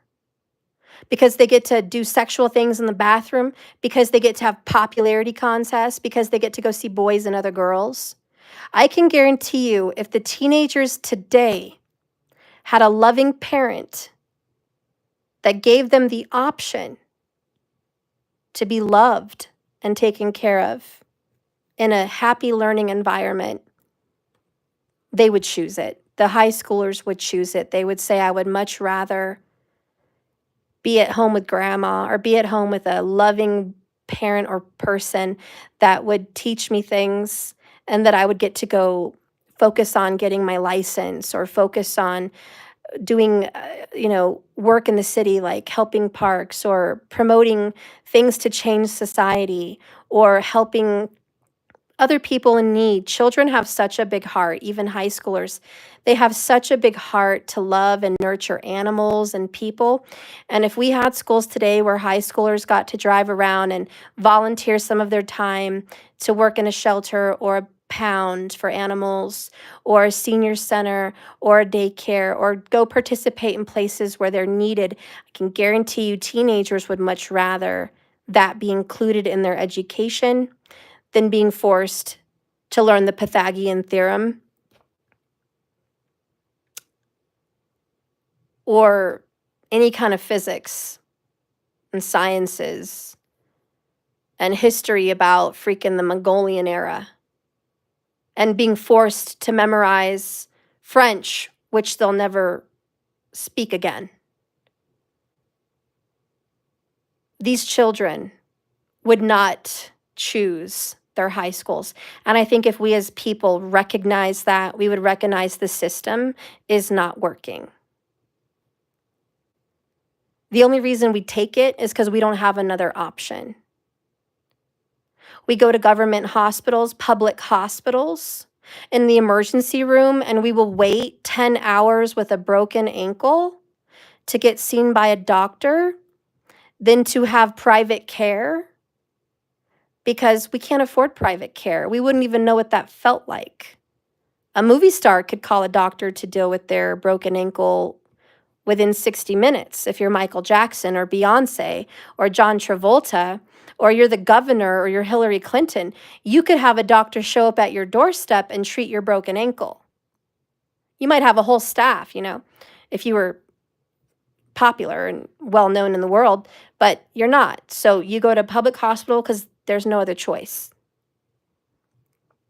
And you eat it. You eat the way they treat you at the counter. They're there to be health conscious. They're there to take care of your body and your physical well-being, yet they'll leave you in the waiting room in agony for 10 hours because that's the law. Because you need to put in your financial information before they treat your wound. You have to speak to the insurance enrollment specialist before you even get to talk to a doctor. Because that's government ran, that's public assistance. That is what you pay for. You pay for care to mistreat you like that. And then once you've been there 10 hours and you get put into a little room that's cold, be grateful that you get a little TV and some water. You're going to wait another 3 to 4 hours for the doctor to say hi, review what the nurse just said, and write you a prescription for pain. And if you need an actual specialist, you'll get to the surgeon. And then you can pay $10,000 for the resetting of your broken bone and the 2 weeks in the hospital. But again, that's what we pay for.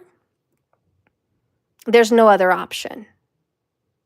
So if you have fun going to the emergency room or a hospital, if you think you're treated well, don't lie to yourself.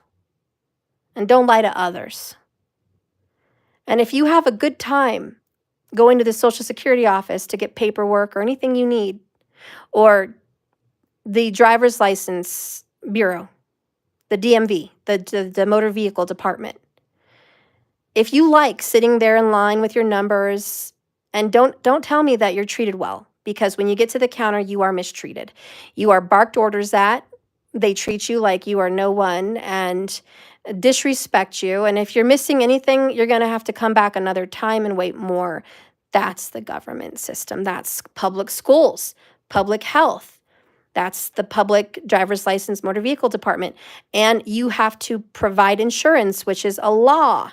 They make you pay. Otherwise, you don't get to enjoy the courtesy of getting from A to B in 60 minutes. You can take a bus. So in order to live your life in a happy, peaceful, successful way, you literally have to pay for it. You must pay for it. It's not free. It is not the land of the free, okay? Like literally. It's a lot of your money, and it's just constant handout. Give me money, give me money. Increase money for the state, increase money for the schools, increase money for the roads, increase money for our government. Just increase it. It's constantly increased. And you are constantly pushed around. You are constantly disrespected. You're disrespected at the DMV. You're disrespected at the Social Security office. You're disrespected to get your birth certificate. You are disrespected. You're disrespected at your kid's public school. You're disrespected at the hospital. You're disrespected in a nursing home. You're disrespected. Any kind of government, public assistance of any way, you are disrespected. And if you tell me you enjoy it, you're lying. So don't tell me that children are enjoying school. That is one of the biggest lies they will sell us. Your kids have fun at school. Your kids love school. We have ice cream socials. We have dances. We have friends, games. Can I seriously ask you a question, adults? Who are the easiest people in the world to manipulate? Who are the most vulnerable, naive, gullible, easily controllable people on the planet to manipulate, to brainwash, to control? Who? Who are the most easy people in the world to manipulate? Children. Children. Yes, TQ, children. So when they say the children love it, you know, they wouldn't know any better if it freaking sat in their face. They wouldn't know any better because they are put into the system at the age of 3. 3.5 years old, children are put into preschool. It's 3.5 to 4.5. As long as they are potty trained, you can enroll them in early Head Start education. That is a preschool. They get them prepared for kindergarten. More government funneling programs. And this time they don't have to pay educated teachers. They just pay minimum wage, remember, to the aides. So you're welcome.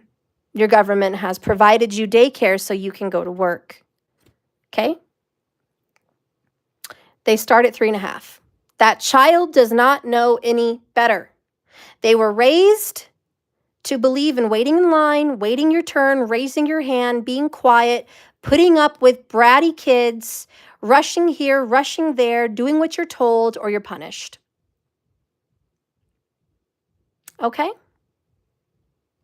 They are raised from the moment they can speak and get up and walk and poop on the potty that they have to obey the system, submit to the control of the authority, and do as they're told. It is a system systematically placed to keep the government in control. And if we as parents want to sit here and be gullible and believe they love our children, they care about our children's education, they care about our children's lives, you're lying to yourself. They poison our children in this country. The ingredients in all of Lucky Charms, juicy fruits, fruit snacks, freaking Sunny D, apple juice, freaking Lunchables, Cheez-Its, ham, cheese, bread, poisoned. They don't care about that. You can tell me they care. So they poison our kids and then they want to say they care about us. So if you show up 5 minutes late to school for the whole week because you're starting a new job and you guys are getting the hang of it, too bad, you're going to go to court. Because they care about your children so much. Now the children are stressed, crying, hungry, scared, fighting with their parents, but they care about your children.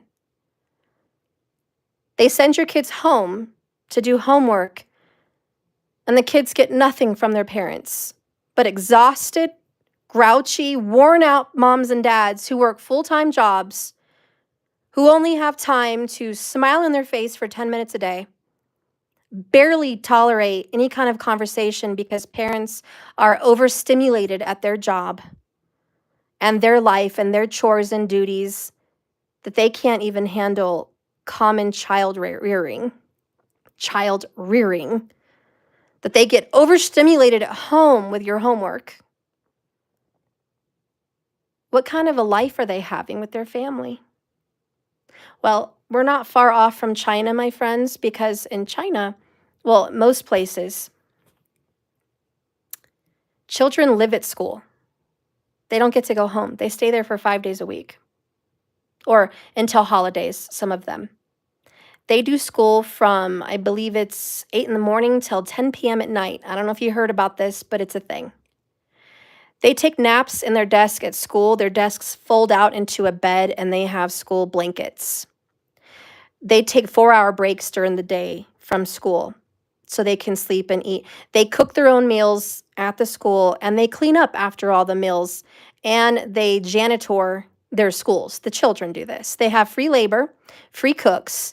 What a wonderful economical business machine model that is. We don't need to pay cooks in the school. We don't need to pay janitors. That's wonderful. We don't have to pay school buses because they get to stay here. Oh, we don't have to pay the government either because the building is a government building. So yay, what a perfect business model. And they get to brainwash the kids to be better military boys and girls and better workers for their factories to make more Apple products and whatever else they want.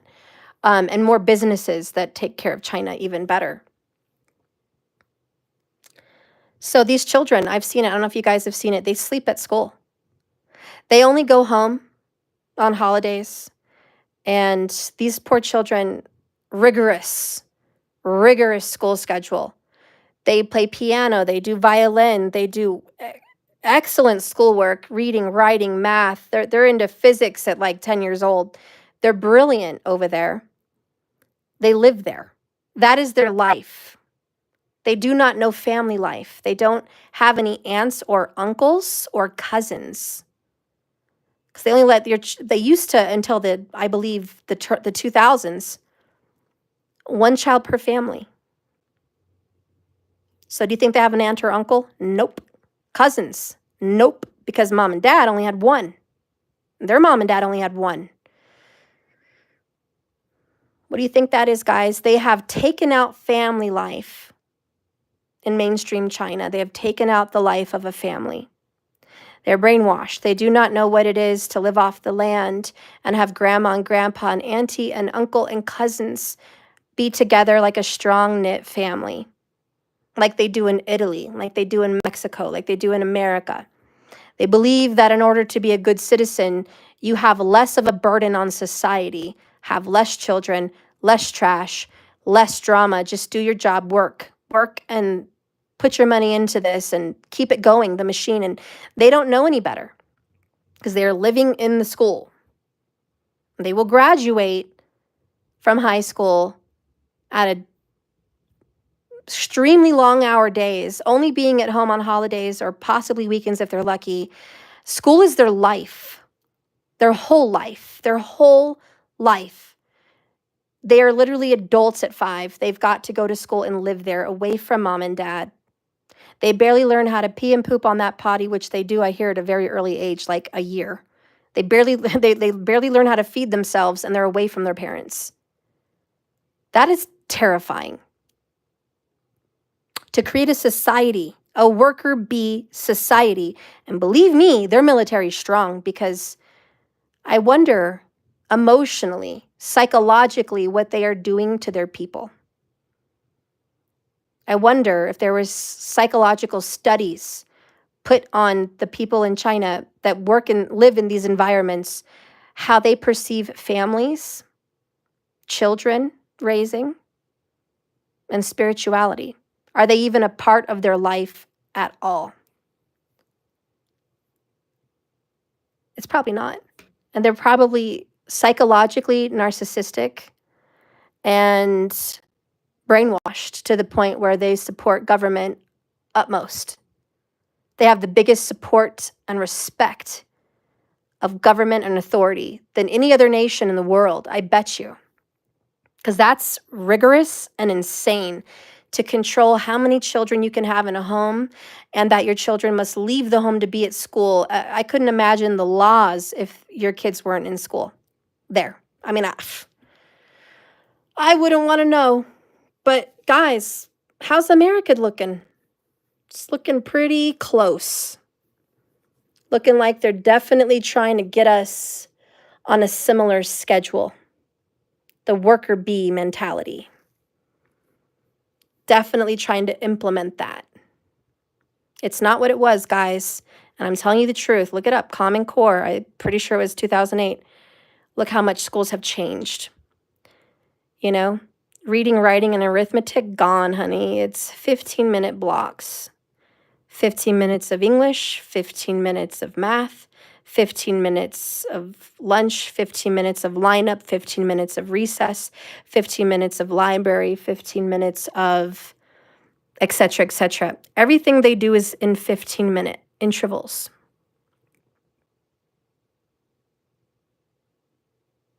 Sorry, I'm done talking about it, guys. I've probably scared so many of you off. This is just chat. This has just been chat. If you're still listening, you know, the reading ended probably over an hour ago. I've just been chatting with my people, my tribe. We're just having chats, rants, just chatting it up. But, you know, I don't know where I went with that. I guess I went off on a tangent thinking about Chuck E. Cheese workers, and, you know, me and TQ were talking about customer service and how it's gone down here in America where we've noticed, and it really has. You know, Italy has wonderful customer service. Mexico has immaculate customer service. Greece, great customer service. You know, there's so many places with beautiful customer service. Scotland, yes. I don't know, there's just so many good countries that even Germany, Japan, excellent customer service. But here in America, big fail. You know, and I bet you if statistically we were to look at customer service, I bet China is low ranking in customer service as well. I bet you China ranks low because, in my opinion, they tend to be kind of rude in that country because they're rushed. They don't have time. They're not very concerned with people's emotions or feelings. They're very short-tempered. You know, there's not a lot of empathy. And I really think that stems from their education and family life. They don't have the family life to prove respect, empathy. So it's insensitive. I guess I would say it's an insensitive culture. You know? I don't know if you guys agree, but I think it's an insensitive culture. Not American Chinese people, but in China, like Hong Kong, you know, Shanghai, things like that. Like the culture of the big cities, the way they're run, I think they're very insensitive. And I don't think they have very good customer service. France is also rude, but I don't know why that is. They have a good family life in France, but they are rude there. But yeah, America, it's a shock because we used to have such good customer service here in America. We were leading in customer service, leading because we were a business. We opened up businesses, you know. America used to be the land of ingenuity, the land of inventions, the land of, you know, running your own business, your own mom and pop shops. So everyone wanted to please customers, and the motto, customers first, was like an American motto. customers first. And we're a far, far cry from that now. And really, it's spiked. And poor customer service. Since COVID, it was a big spike. But really, I think we started noticing poor customer service,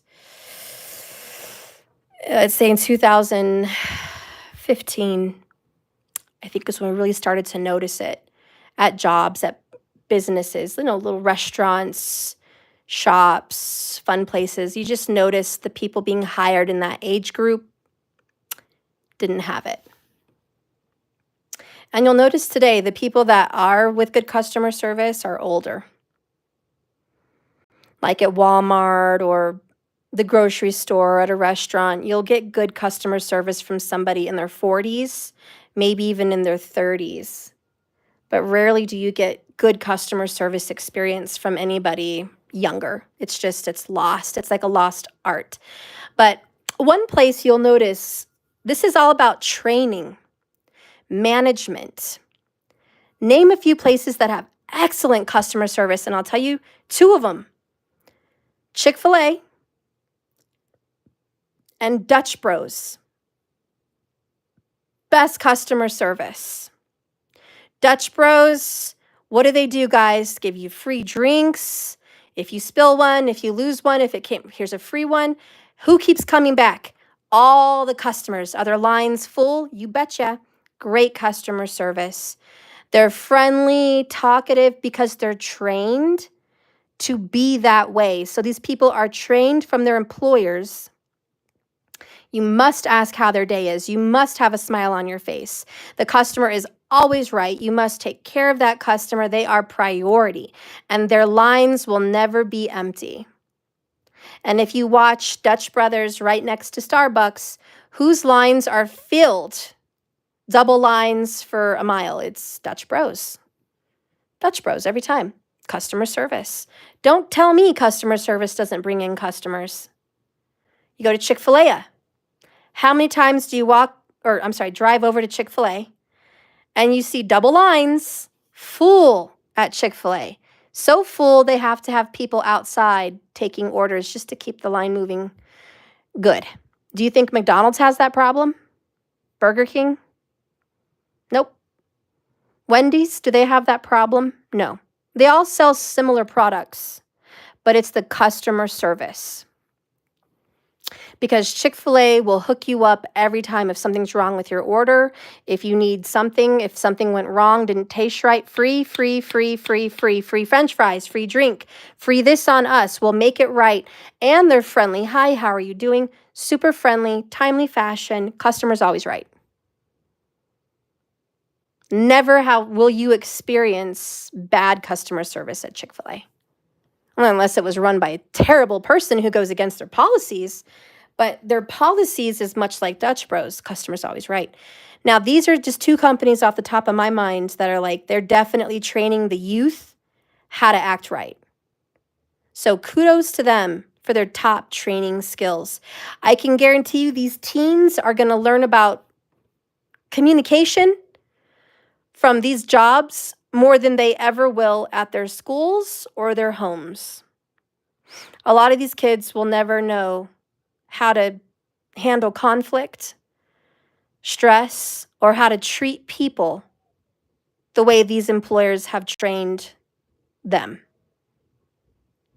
They're very lucky to work there and have been taught, because so many places are failing. And you get these attitudes. Yeah, TQ. That's how it should be. But the people who are running things today, I want you to take a look around, because we want to blame it on COVID, but no, don't blame it on COVID. Blame it on poor customer service. Look around your city or town. Look at all the places that closed or are suffering. It's customer service. Restaurants that went downhill. Stores that are no longer open. Look. Customer service. And look at the stores that have been around for generations, like Ace Hardware Store. What do they do for customers? They give customers little tiny shopping carts for their kids. They send people in the aisles to say, how are you doing? Do you need any help? People shop more at Ace Hardware Store than they would at Walmart or Target or anywhere like Home Depot because customer service. It's small, it's easy to get to, and they're friendly. They'll pay even a few more dollars. Now, McDonald's, yeah, they're insanely rich. I like to think the reason they stayed in business as long as they have is their French fries. Who knows what kind of additives they put in their French fries. But they took out the fun for the kids. Their play places went significantly downhill. They cheaped out on the play place. They no longer have an exciting kids' play place. It is cheap plastic with cheap, scratched up, dirty windows, smelly rubber on the inside. There's nothing fun about climbing in dirty, smelly tubes. They cheaped out. Okay? They skimped. The chairs that they have in their indoor facilities are no longer any good. They've cheaped out on that. You can see the quality of their restaurant has gone down because they've lost in business. They don't want to admit it, but they have lost in business compared to Chick-fil-A, Subway, and other places. They are losing business. They have so much more competition than they ever have. And it is showing in their, they look like they're in poverty. Who they hire, how much, they look like they're in poverty. Their bathrooms, everything's gone downhill. McDonald's used to have fish tanks, beautiful fish tanks in their restaurants. They had cheeseburger chairs, French fry chairs, Ronald McDonald's chairs in the kids' play places. They had creative, colorful flooring and wall decor and really fun play places with really cool slides and things to do. It's skimped out. It's not even there anymore. The chairs used to be more padded. They had little cushions and they've cheaped out. You can tell they've had to cut back. And now they want to act like they're staying in business. I wouldn't be surprised if McDonald's has bankruptcy in the next 10 years. I might even go on a limb and predict McDonald's could be facing bankruptcy with this next generation. But now they're cutting out on workers because you have to order online through the app, or you can go inside and order on the machine. So you don't even really get to talk to the people that are inside working. And if you count how many people they have in the McDonald's, there's one person on the grill, one person at the fryer, one person taking orders, one person in the drive-thru, and one manager. So they've got maybe 5 people on staff at any given McDonald's. They used to have probably 20 people on staff. I don't think you guys notice that because a lot of people go through the drive-thru. But yeah, McDonald's significantly cut their jobs. You can't walk into McDonald's anymore and have 3 people at the ordering cashiers and, 2 people at the grill and 2 people taking online, or drive-through orders and, a manager and an assistant manager all in the same building.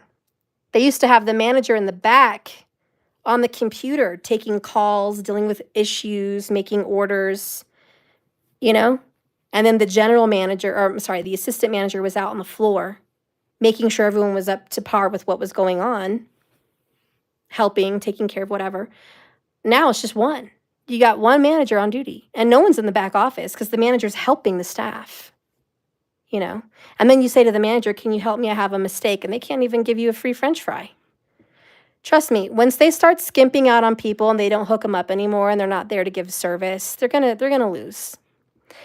They're gonna go down. Yeah, look at that. Only one cash register in the lobby. See? That's pushing customers away, not bringing them in. And I can tell you, it doesn't matter. McDonald's may be kind of busy because they're cheap. They are cheap now. And that's another sign they're losing money. They're cheap. They can't compete with customer service. They can't compete with food quality. But they can compete on cheap. And so you can get the app meals for, you can spend 25 bucks at McDonald's and, you know, have enough to feed your family. The French fries are not always hot. The chicken nuggets are not always fresh. The cheeseburgers, you don't even know if it's meat. Who knows what's going on in there? You know? The chicken sandwiches, yuck, don't even try it. But they'll compete because it's cheap. So they're also open late till what? Midnight, 2 in the morning. Why are they doing that? Because they can't stay in. If they were open the hours of Chick-fil-A, they wouldn't survive. Chick-fil-A closes one day out of the week. Yes, it's a religious company, but why do they close on Sundays? Because they can. They make more than enough money through the week that they can afford to close on a whole day out of the week. Second, their food is so darn delicious. People pay probably 10% to 20% more at their business than they would at McDonald's. And 3, they're only open from like 8 a.m. to like 8 p.m. They're not even open all night. They're not even open late. They're not even open till 10, you know? You're lucky if it's open at 9. But yeah, and some McDonald's are 24/7. You're right. So look how they're like desperate. McDonald's is desperate to stay alive. My son, who's 8, just asked me, Mom, what happened to Ronald McDonald? He's not even in McDonald's anymore. I'm like, I don't know. Good question. I don't know what happened to Ronald McDonald. And then he starts getting, we get, you know, the Happy Meals, and he's like, there's no toy in here. I know, I guess they forgot the toy. Or they give you those little keychain stuffed animals that nobody gives a crap about. Or some cheap little flicker toy, or, you know, it's not even a decent, just put a Hot Wheel in there. Put a plastic Mickey Mouse in a car. People would be happy. But they send this cheap crap in their Happy Meal because they're losing. McDonald's is losing. They don't want to admit it. They're keeping face. They're trying to stay in the game, but they are losing with competitors like Chick-fil-A. They're losing. So you can see all the signs are everywhere, and it all starts customer service. Whoever started to run McDonald's and skimp on the play yard failed, because parents went to McDonald's for the toys and for the play place. It was an experience. They didn't go there for the chicken sandwich. Okay, I'm done ranting. We all know I'm just being a blah, blah, blah person right now. I'm done. Thank you for listening with that. I'm going to do Karima. You paid girl. I'm so sorry. I had to do my rant. We were having fun. We're friends here. We chat. If you're still here, this is not what I do every day. This is not typical. I haven't had a rant in like 2 years. So this is just a moment. It's just a moment. We had fun though. We talked about stuff. This is my point of view on a lot of what's going on in our world here in America. I don't want to speak on a whole bunch of other countries unless I know something, like what I saw on a documentary in China, or like what I saw in a documentary in other places. Then I see that's concerning, you know. But if I'm not seeing in a documentary, I'm not talking about it. Okay? I don't talk about something unless I definitely have some facts. But that's what's going on here. So thank you for listening. But that is my opinions on those things. Okay. Anyways, Karima. All right. So you got 6 cards plus bottoms, and you know I'm going to hook you up, girl. Let's get in. What is your questions, girl? What is it you want to know? Whew. Oh, you're going to write it? Okay. That's okay. Let me just put all these away. I'm surprised 25 of you sat here and listened to my rant. High five. Kudos to you, my soul family. Actually listening. Maybe I already put you to sleep. Maybe you have some of the same points of views. Maybe you don't. But thank you for listening. So what are Soheil's thoughts about me today? All right. That's one of them. What are Soheil's thoughts? What are his What are the plans that he's having in his mind in regards to me, if any? Okay.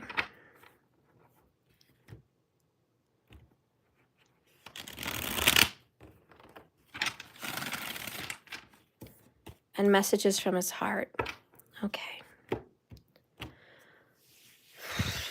Spirit, please be with me and give me answers for Karima, nothing but the truth. What exactly are Sohail's thoughts and feelings and plans in regards to her right now?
Messages from his heart.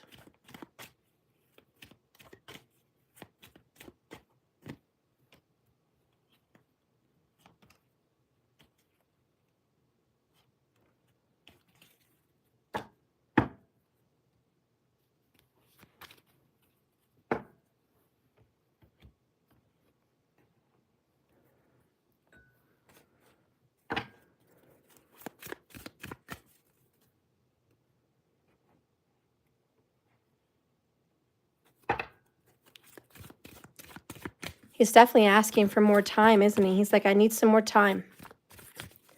Eight of Pentacles, consistency is I'm working on it. Okay. I'm definitely a work in progress.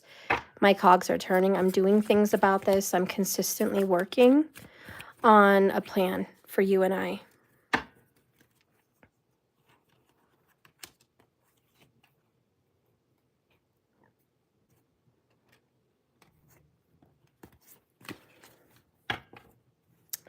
Bottom of the deck is delight and desire right there, which is beautiful.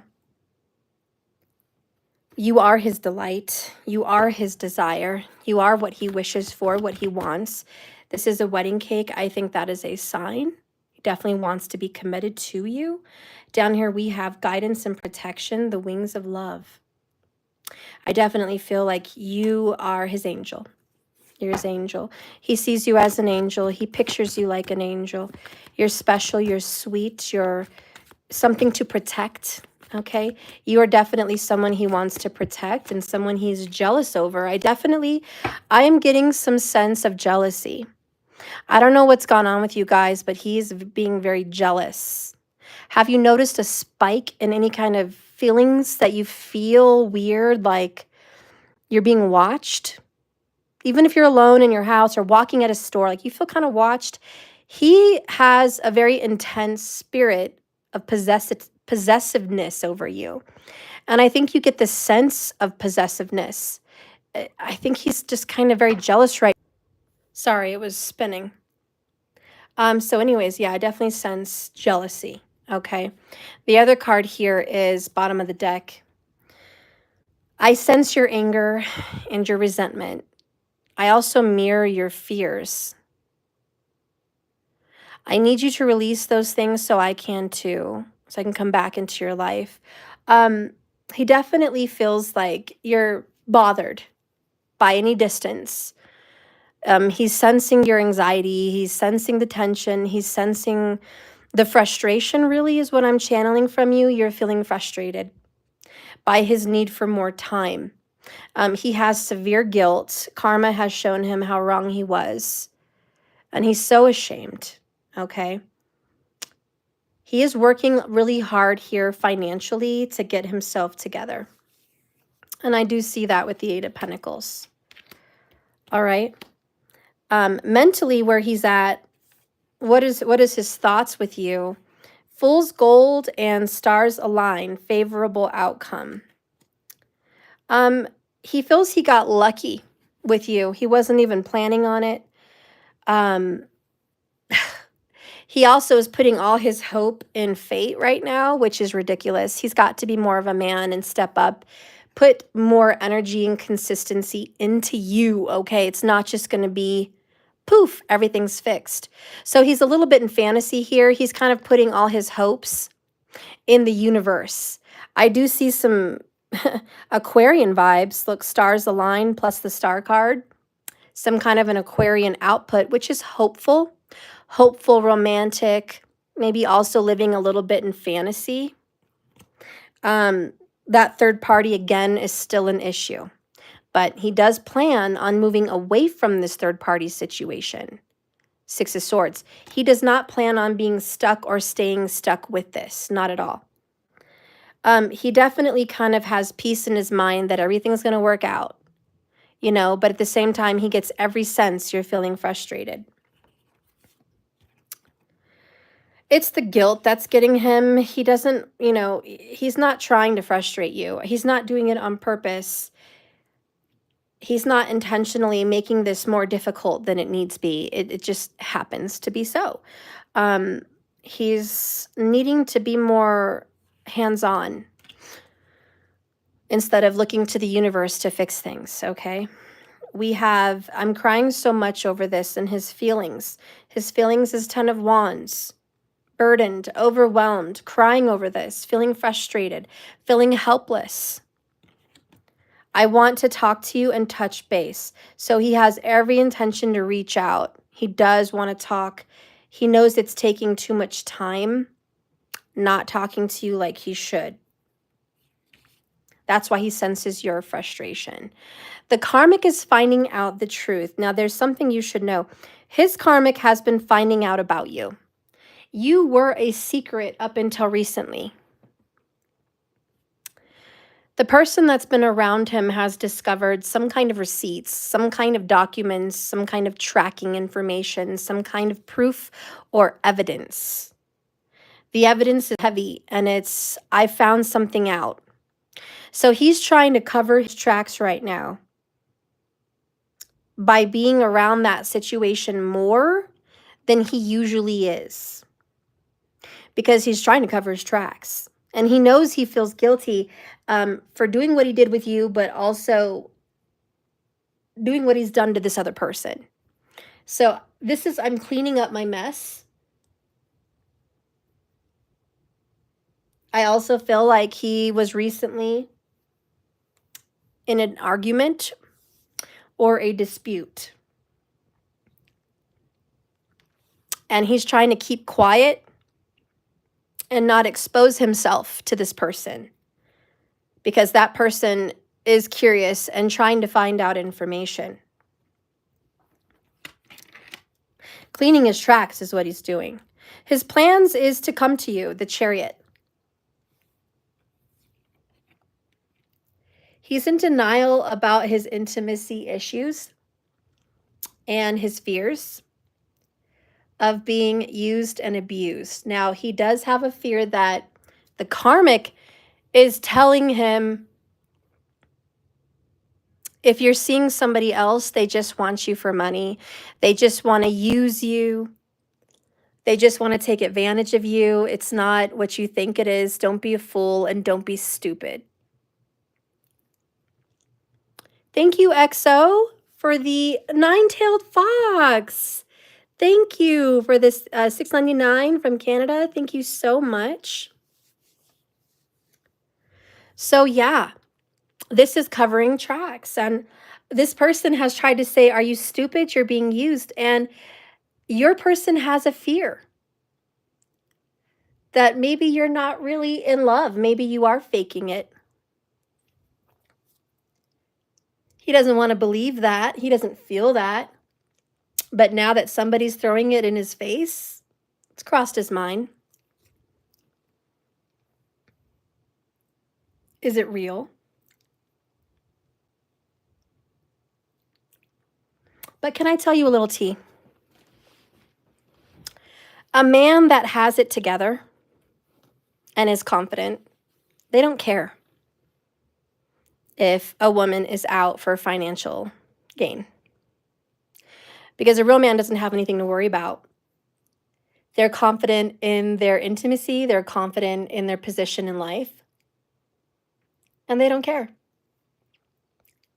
They'd probably be happy paying for someone to give them time and attention.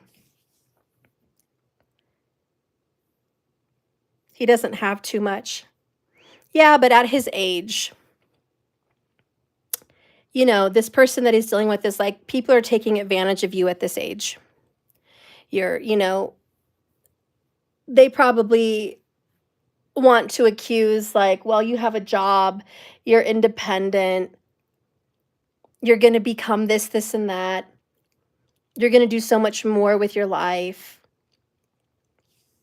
If you get with someone beautiful and this and that, it's just because they want you to pay for things. Because, you know, they like to talk lowly about the other woman. They like to say, oh, she just wants to be taken care of. She just wants to have you work and pay all the bills. She's just going to want to, you know, be with you to pay for her nails or her phone or this and that. You know, anything they want to throw in their face. It's like they just want to use you to go out on dates and this and that. And you know that's not the truth. But the other third party usually thinks that and throws that in faces. Like, don't be stupid. They're just using you. They're not even with you for love. You know, so he's got fears. And there's also something that could come up with that person just wants to use you for sex, for attraction, to maybe get over their ex. They're not really into you. People throw that in as well. So believe me, we've heard it all. Whenever the third party hears about anybody else, it's automatically they don't love you. They don't love you like I do. They won't put up with you like I do. They're not in it for the long haul like I am. They always throw that in there. They're never going to support you like I do. They're never going to do for you what I've done for you. That's the story of the third party, the karmic. It's always, no one's going to be what I've been to you. And so they throw out these fears, whatever plethora of fears there is to this person. Like, it's not real. You're fooling yourself. It's not real love. What we have is real love. You just got caught up in some other BS. It's that. And so there has been talk, because the karmic has found out, maybe not all of the truth, but some truth. Some truth has been discovered. And he's been trying to cover his tracks.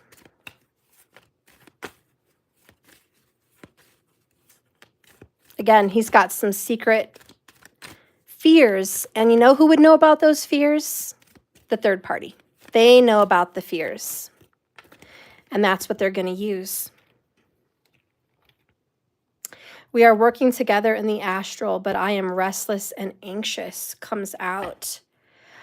I still dream of you all the time. So he feels like he can still talk to you and reach you in the spiritual realm, but it's not real, you know, and that leaves him anxious and restless, and it's painful. It's painful to deal with this.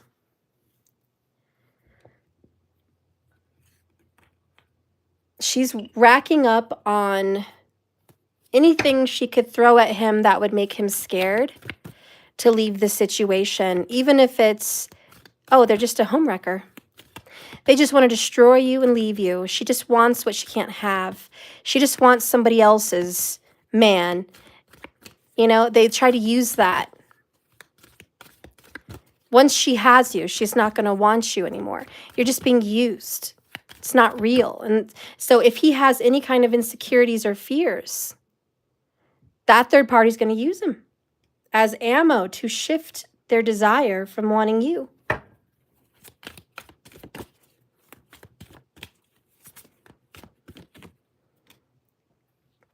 So here we have the Empress coming up for you. We have trust and doubt. He doubts if you guys can work things out. He's wondering if you're losing all your trust for him. He also feels like you could probably have somebody else more wealthy and more abundant than him. Oh, and that may be something this person is throwing out as well. As soon as she finds better, she's going to leave you for somebody that has more. I feel like that's a threat. No one's going to love you for like I do. As soon as you ruin this situation, she's going to leave you for somebody better. So she's working on his fears of him not being enough. Huh, smart woman. Smart woman. But he knows you're the Empress here. And look at the bottom of the deck over here. I'm with them, but I'm thinking about you. See? I'm with her, but I'm thinking about you.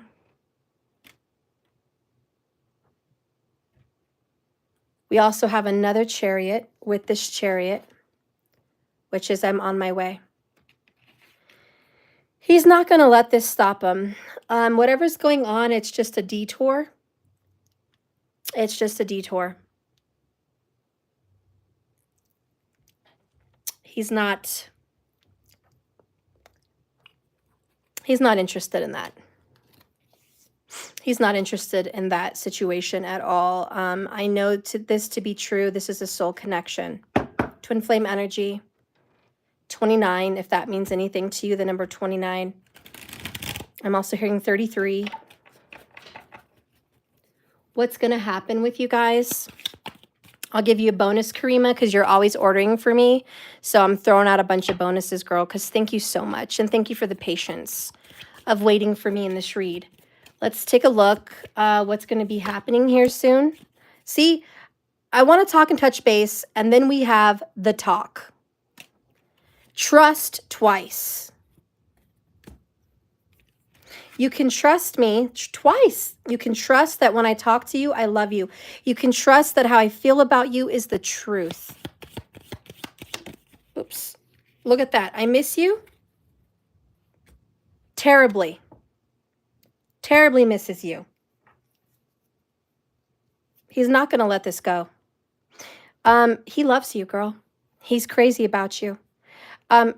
He's a little bit silly right now, kind of expecting the universe just to fix this for him. He needs to be more hands-on, but I do believe he's going to be working on being more hands-on. I do believe that very, very, very much.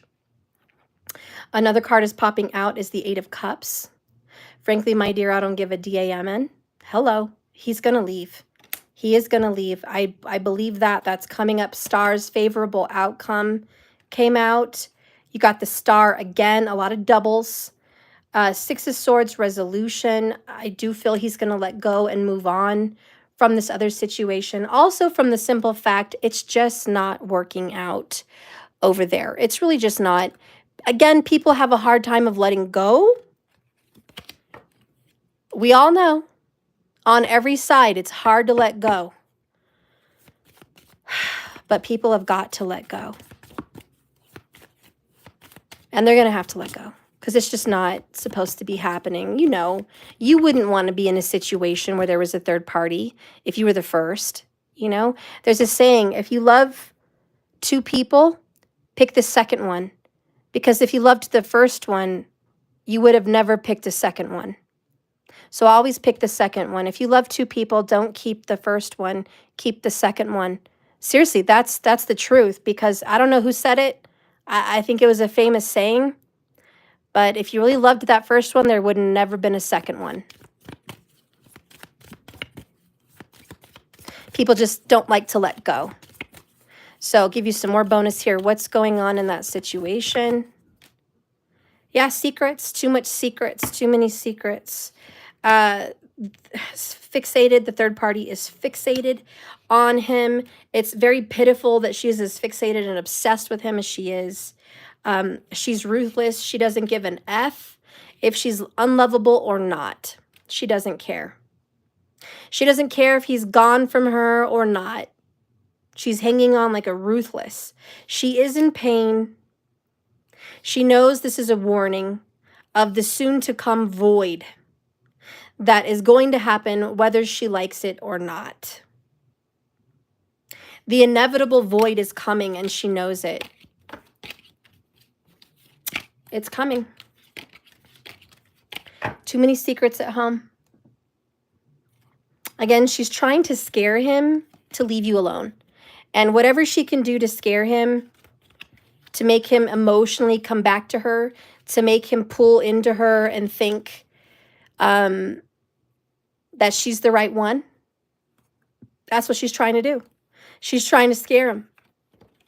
But it doesn't work because he loves you. But this is the karmic finding out about the truth. Okay? Honestly, based on the cards, and I don't know how correct it is,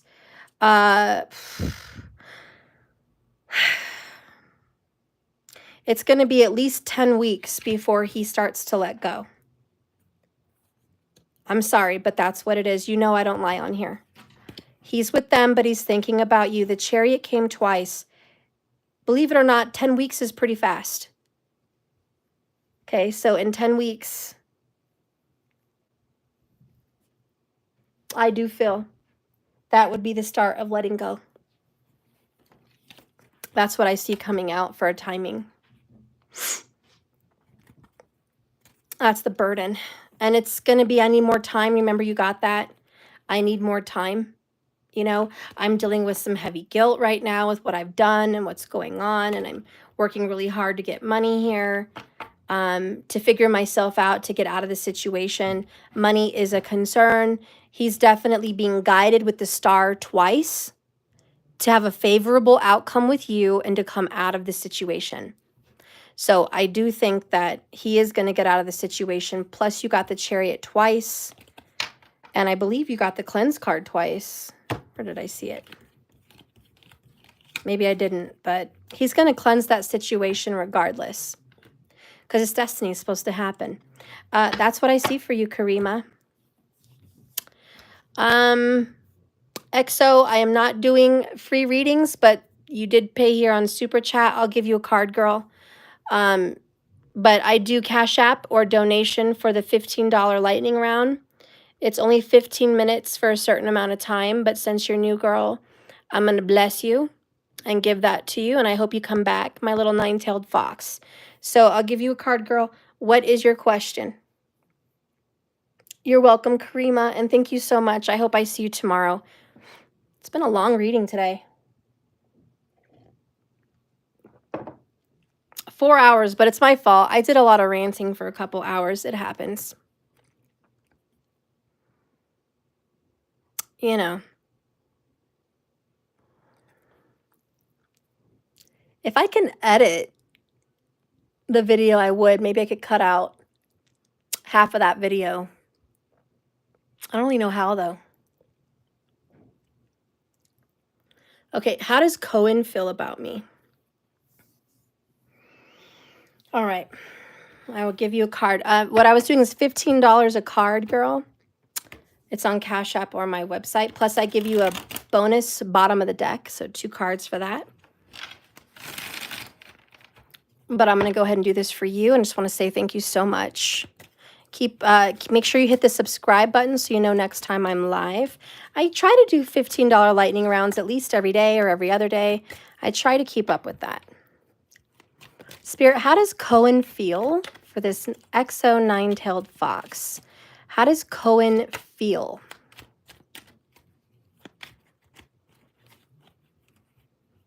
How does Cohen feel? I like that name, Cohen.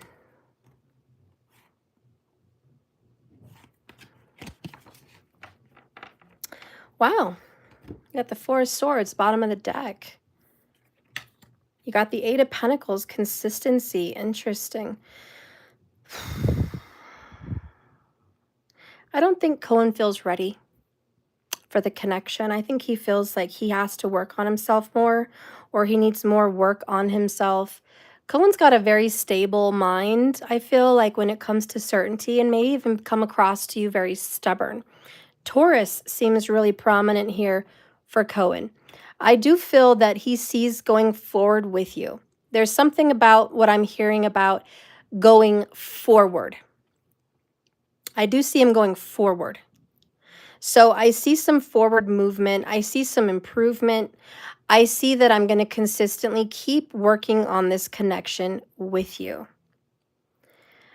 Mentally, I feel he's given it a rest. He tries to be calm, cool, and collected. I don't think he overthinks you guys at all. I think he keeps his mind on his work, on what he has to do, on what he needs to do. He keeps his mind on priorities.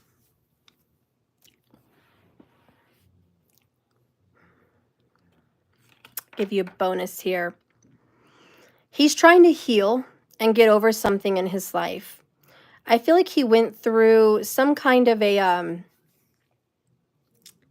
ending or a death of some kind is what I'm feeling, that caused him to really try to get over something in life, and he's trying to heal and recover. I do feel like he needs to work on himself more. I don't think he's a super emotional person. To be honest, I think he bottles up his emotions. How much will it be to get a deeper in-depth reading? Well, you're lucky. I have until midnight tonight. It's $88 for 30 minutes, and I will do a full Celtic cross on you and a full Celtic cross on Cohen.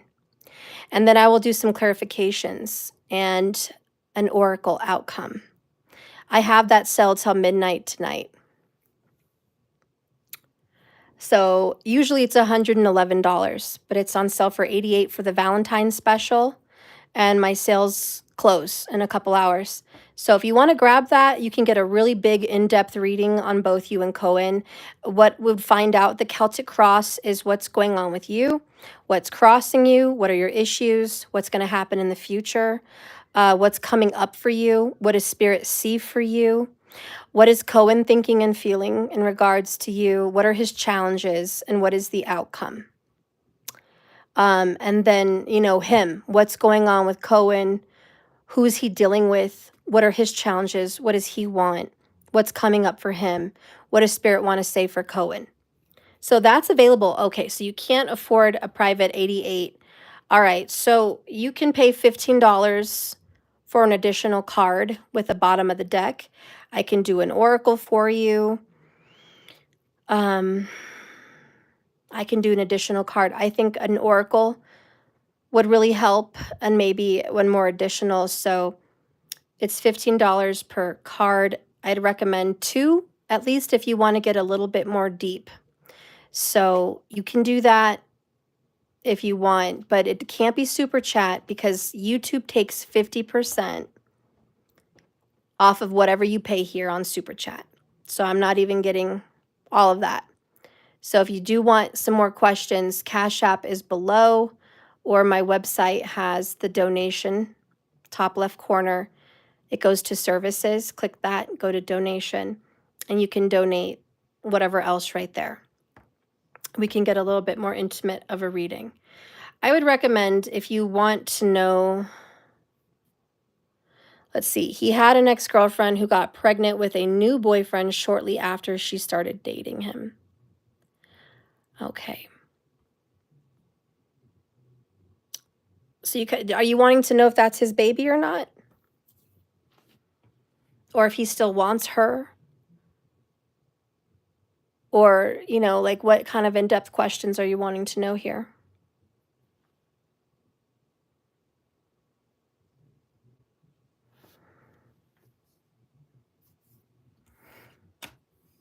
I'll just see if I can hook you up with one more card here. Let's see. What is Cohen feeling for you right now. I'm going to hook you up with one more card, okay? And then I'm going to click off for the night. It's been a 4-hour video. Let's see. What is Cohen feeling, please, for XO 9 Tails? Thank you for being my light in the dark. All right, so thank you for being my light in the dark. I'm addicted to you, body, mind, and soul. I'm truly in love with every piece of you. So he does have some strong feelings for you, it looks like. He does. That 8 of Pentacles, 4 Swords, though, he's a work in progress.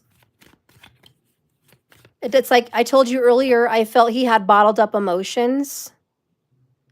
And he does. Doja, oh, thanks, Steph, for the collective read and the late night rant chat. Thank you so much. I appreciate you for listening. I love you, girl. So I do think he's bottling up his emotions for you. I still feel that way. 4 Swords, he's doesn't like to think about this at all, and he's working on himself. I think he does love you, but he's not addressing that. There we go. He's blocked. Flat out, the whole reading for what he's feeling for you is he's blocked. He's bottling up his emotions. He's got to work more on himself. He tries not to think about you or your situation. He's more focused about work. He does love you, but all that is blocked behind a locked door.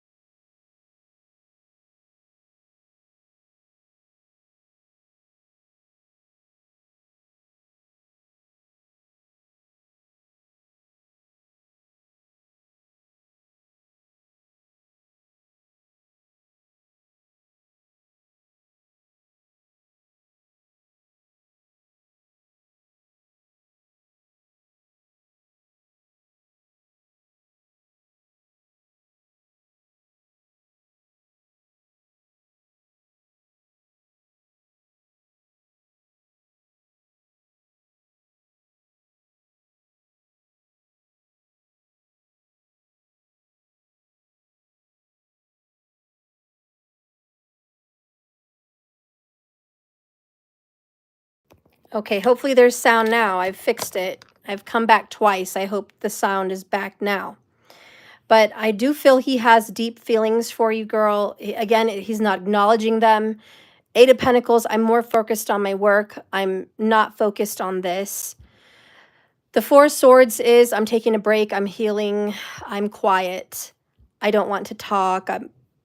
You're on my mind, but subconsciously. I'm busy. I'm working on myself. And again, I don't want to deal with emotions. So I think he tries not to think about how he feels. I think he turns a lot off. I think you've noticed it. But, you know, if you want more of an in-depth reading, girl, we could get more in-depth. I do think he has feelings for you, but he's not acknowledging them and letting them out. I mean, as a basis, rule of thumb, that's how he feels about you. He feels there's love for you there, but he's not going to open up that can of worms. He's not going to deal with it. I think he avoids feelings throughout his life. Feelings about his childhood. Feelings about his relationships. Feelings about how he feels at work or with other people. I think anytime he's dealing with feelings, it's bottled up. So that's the issue, girl. That's what I see. So there you go, honey. I'm going to let you go. I love you. Thank you for purchasing, and we'll get more in depth later. If you want other readings, I'll offer other $15 readings, so you can ask more questions tomorrow or at a later time. Thank you guys for watching me today and sitting through the rant chat. I hope you enjoyed the collective reading at the beginning. Thank you so much. And I'll see you guys tomorrow. So remember, like I always say, this is a journey, not a destination. You guys just keep swimming. TQ girl, thanks for hanging out all night, being my friend, listening to the rant chat. I love you. All right, Soul Sister. Thank you, Doja, for listening as well and being here. Soul Sister, thank you so much. I'll see you guys tomorrow. Good night. I love you guys.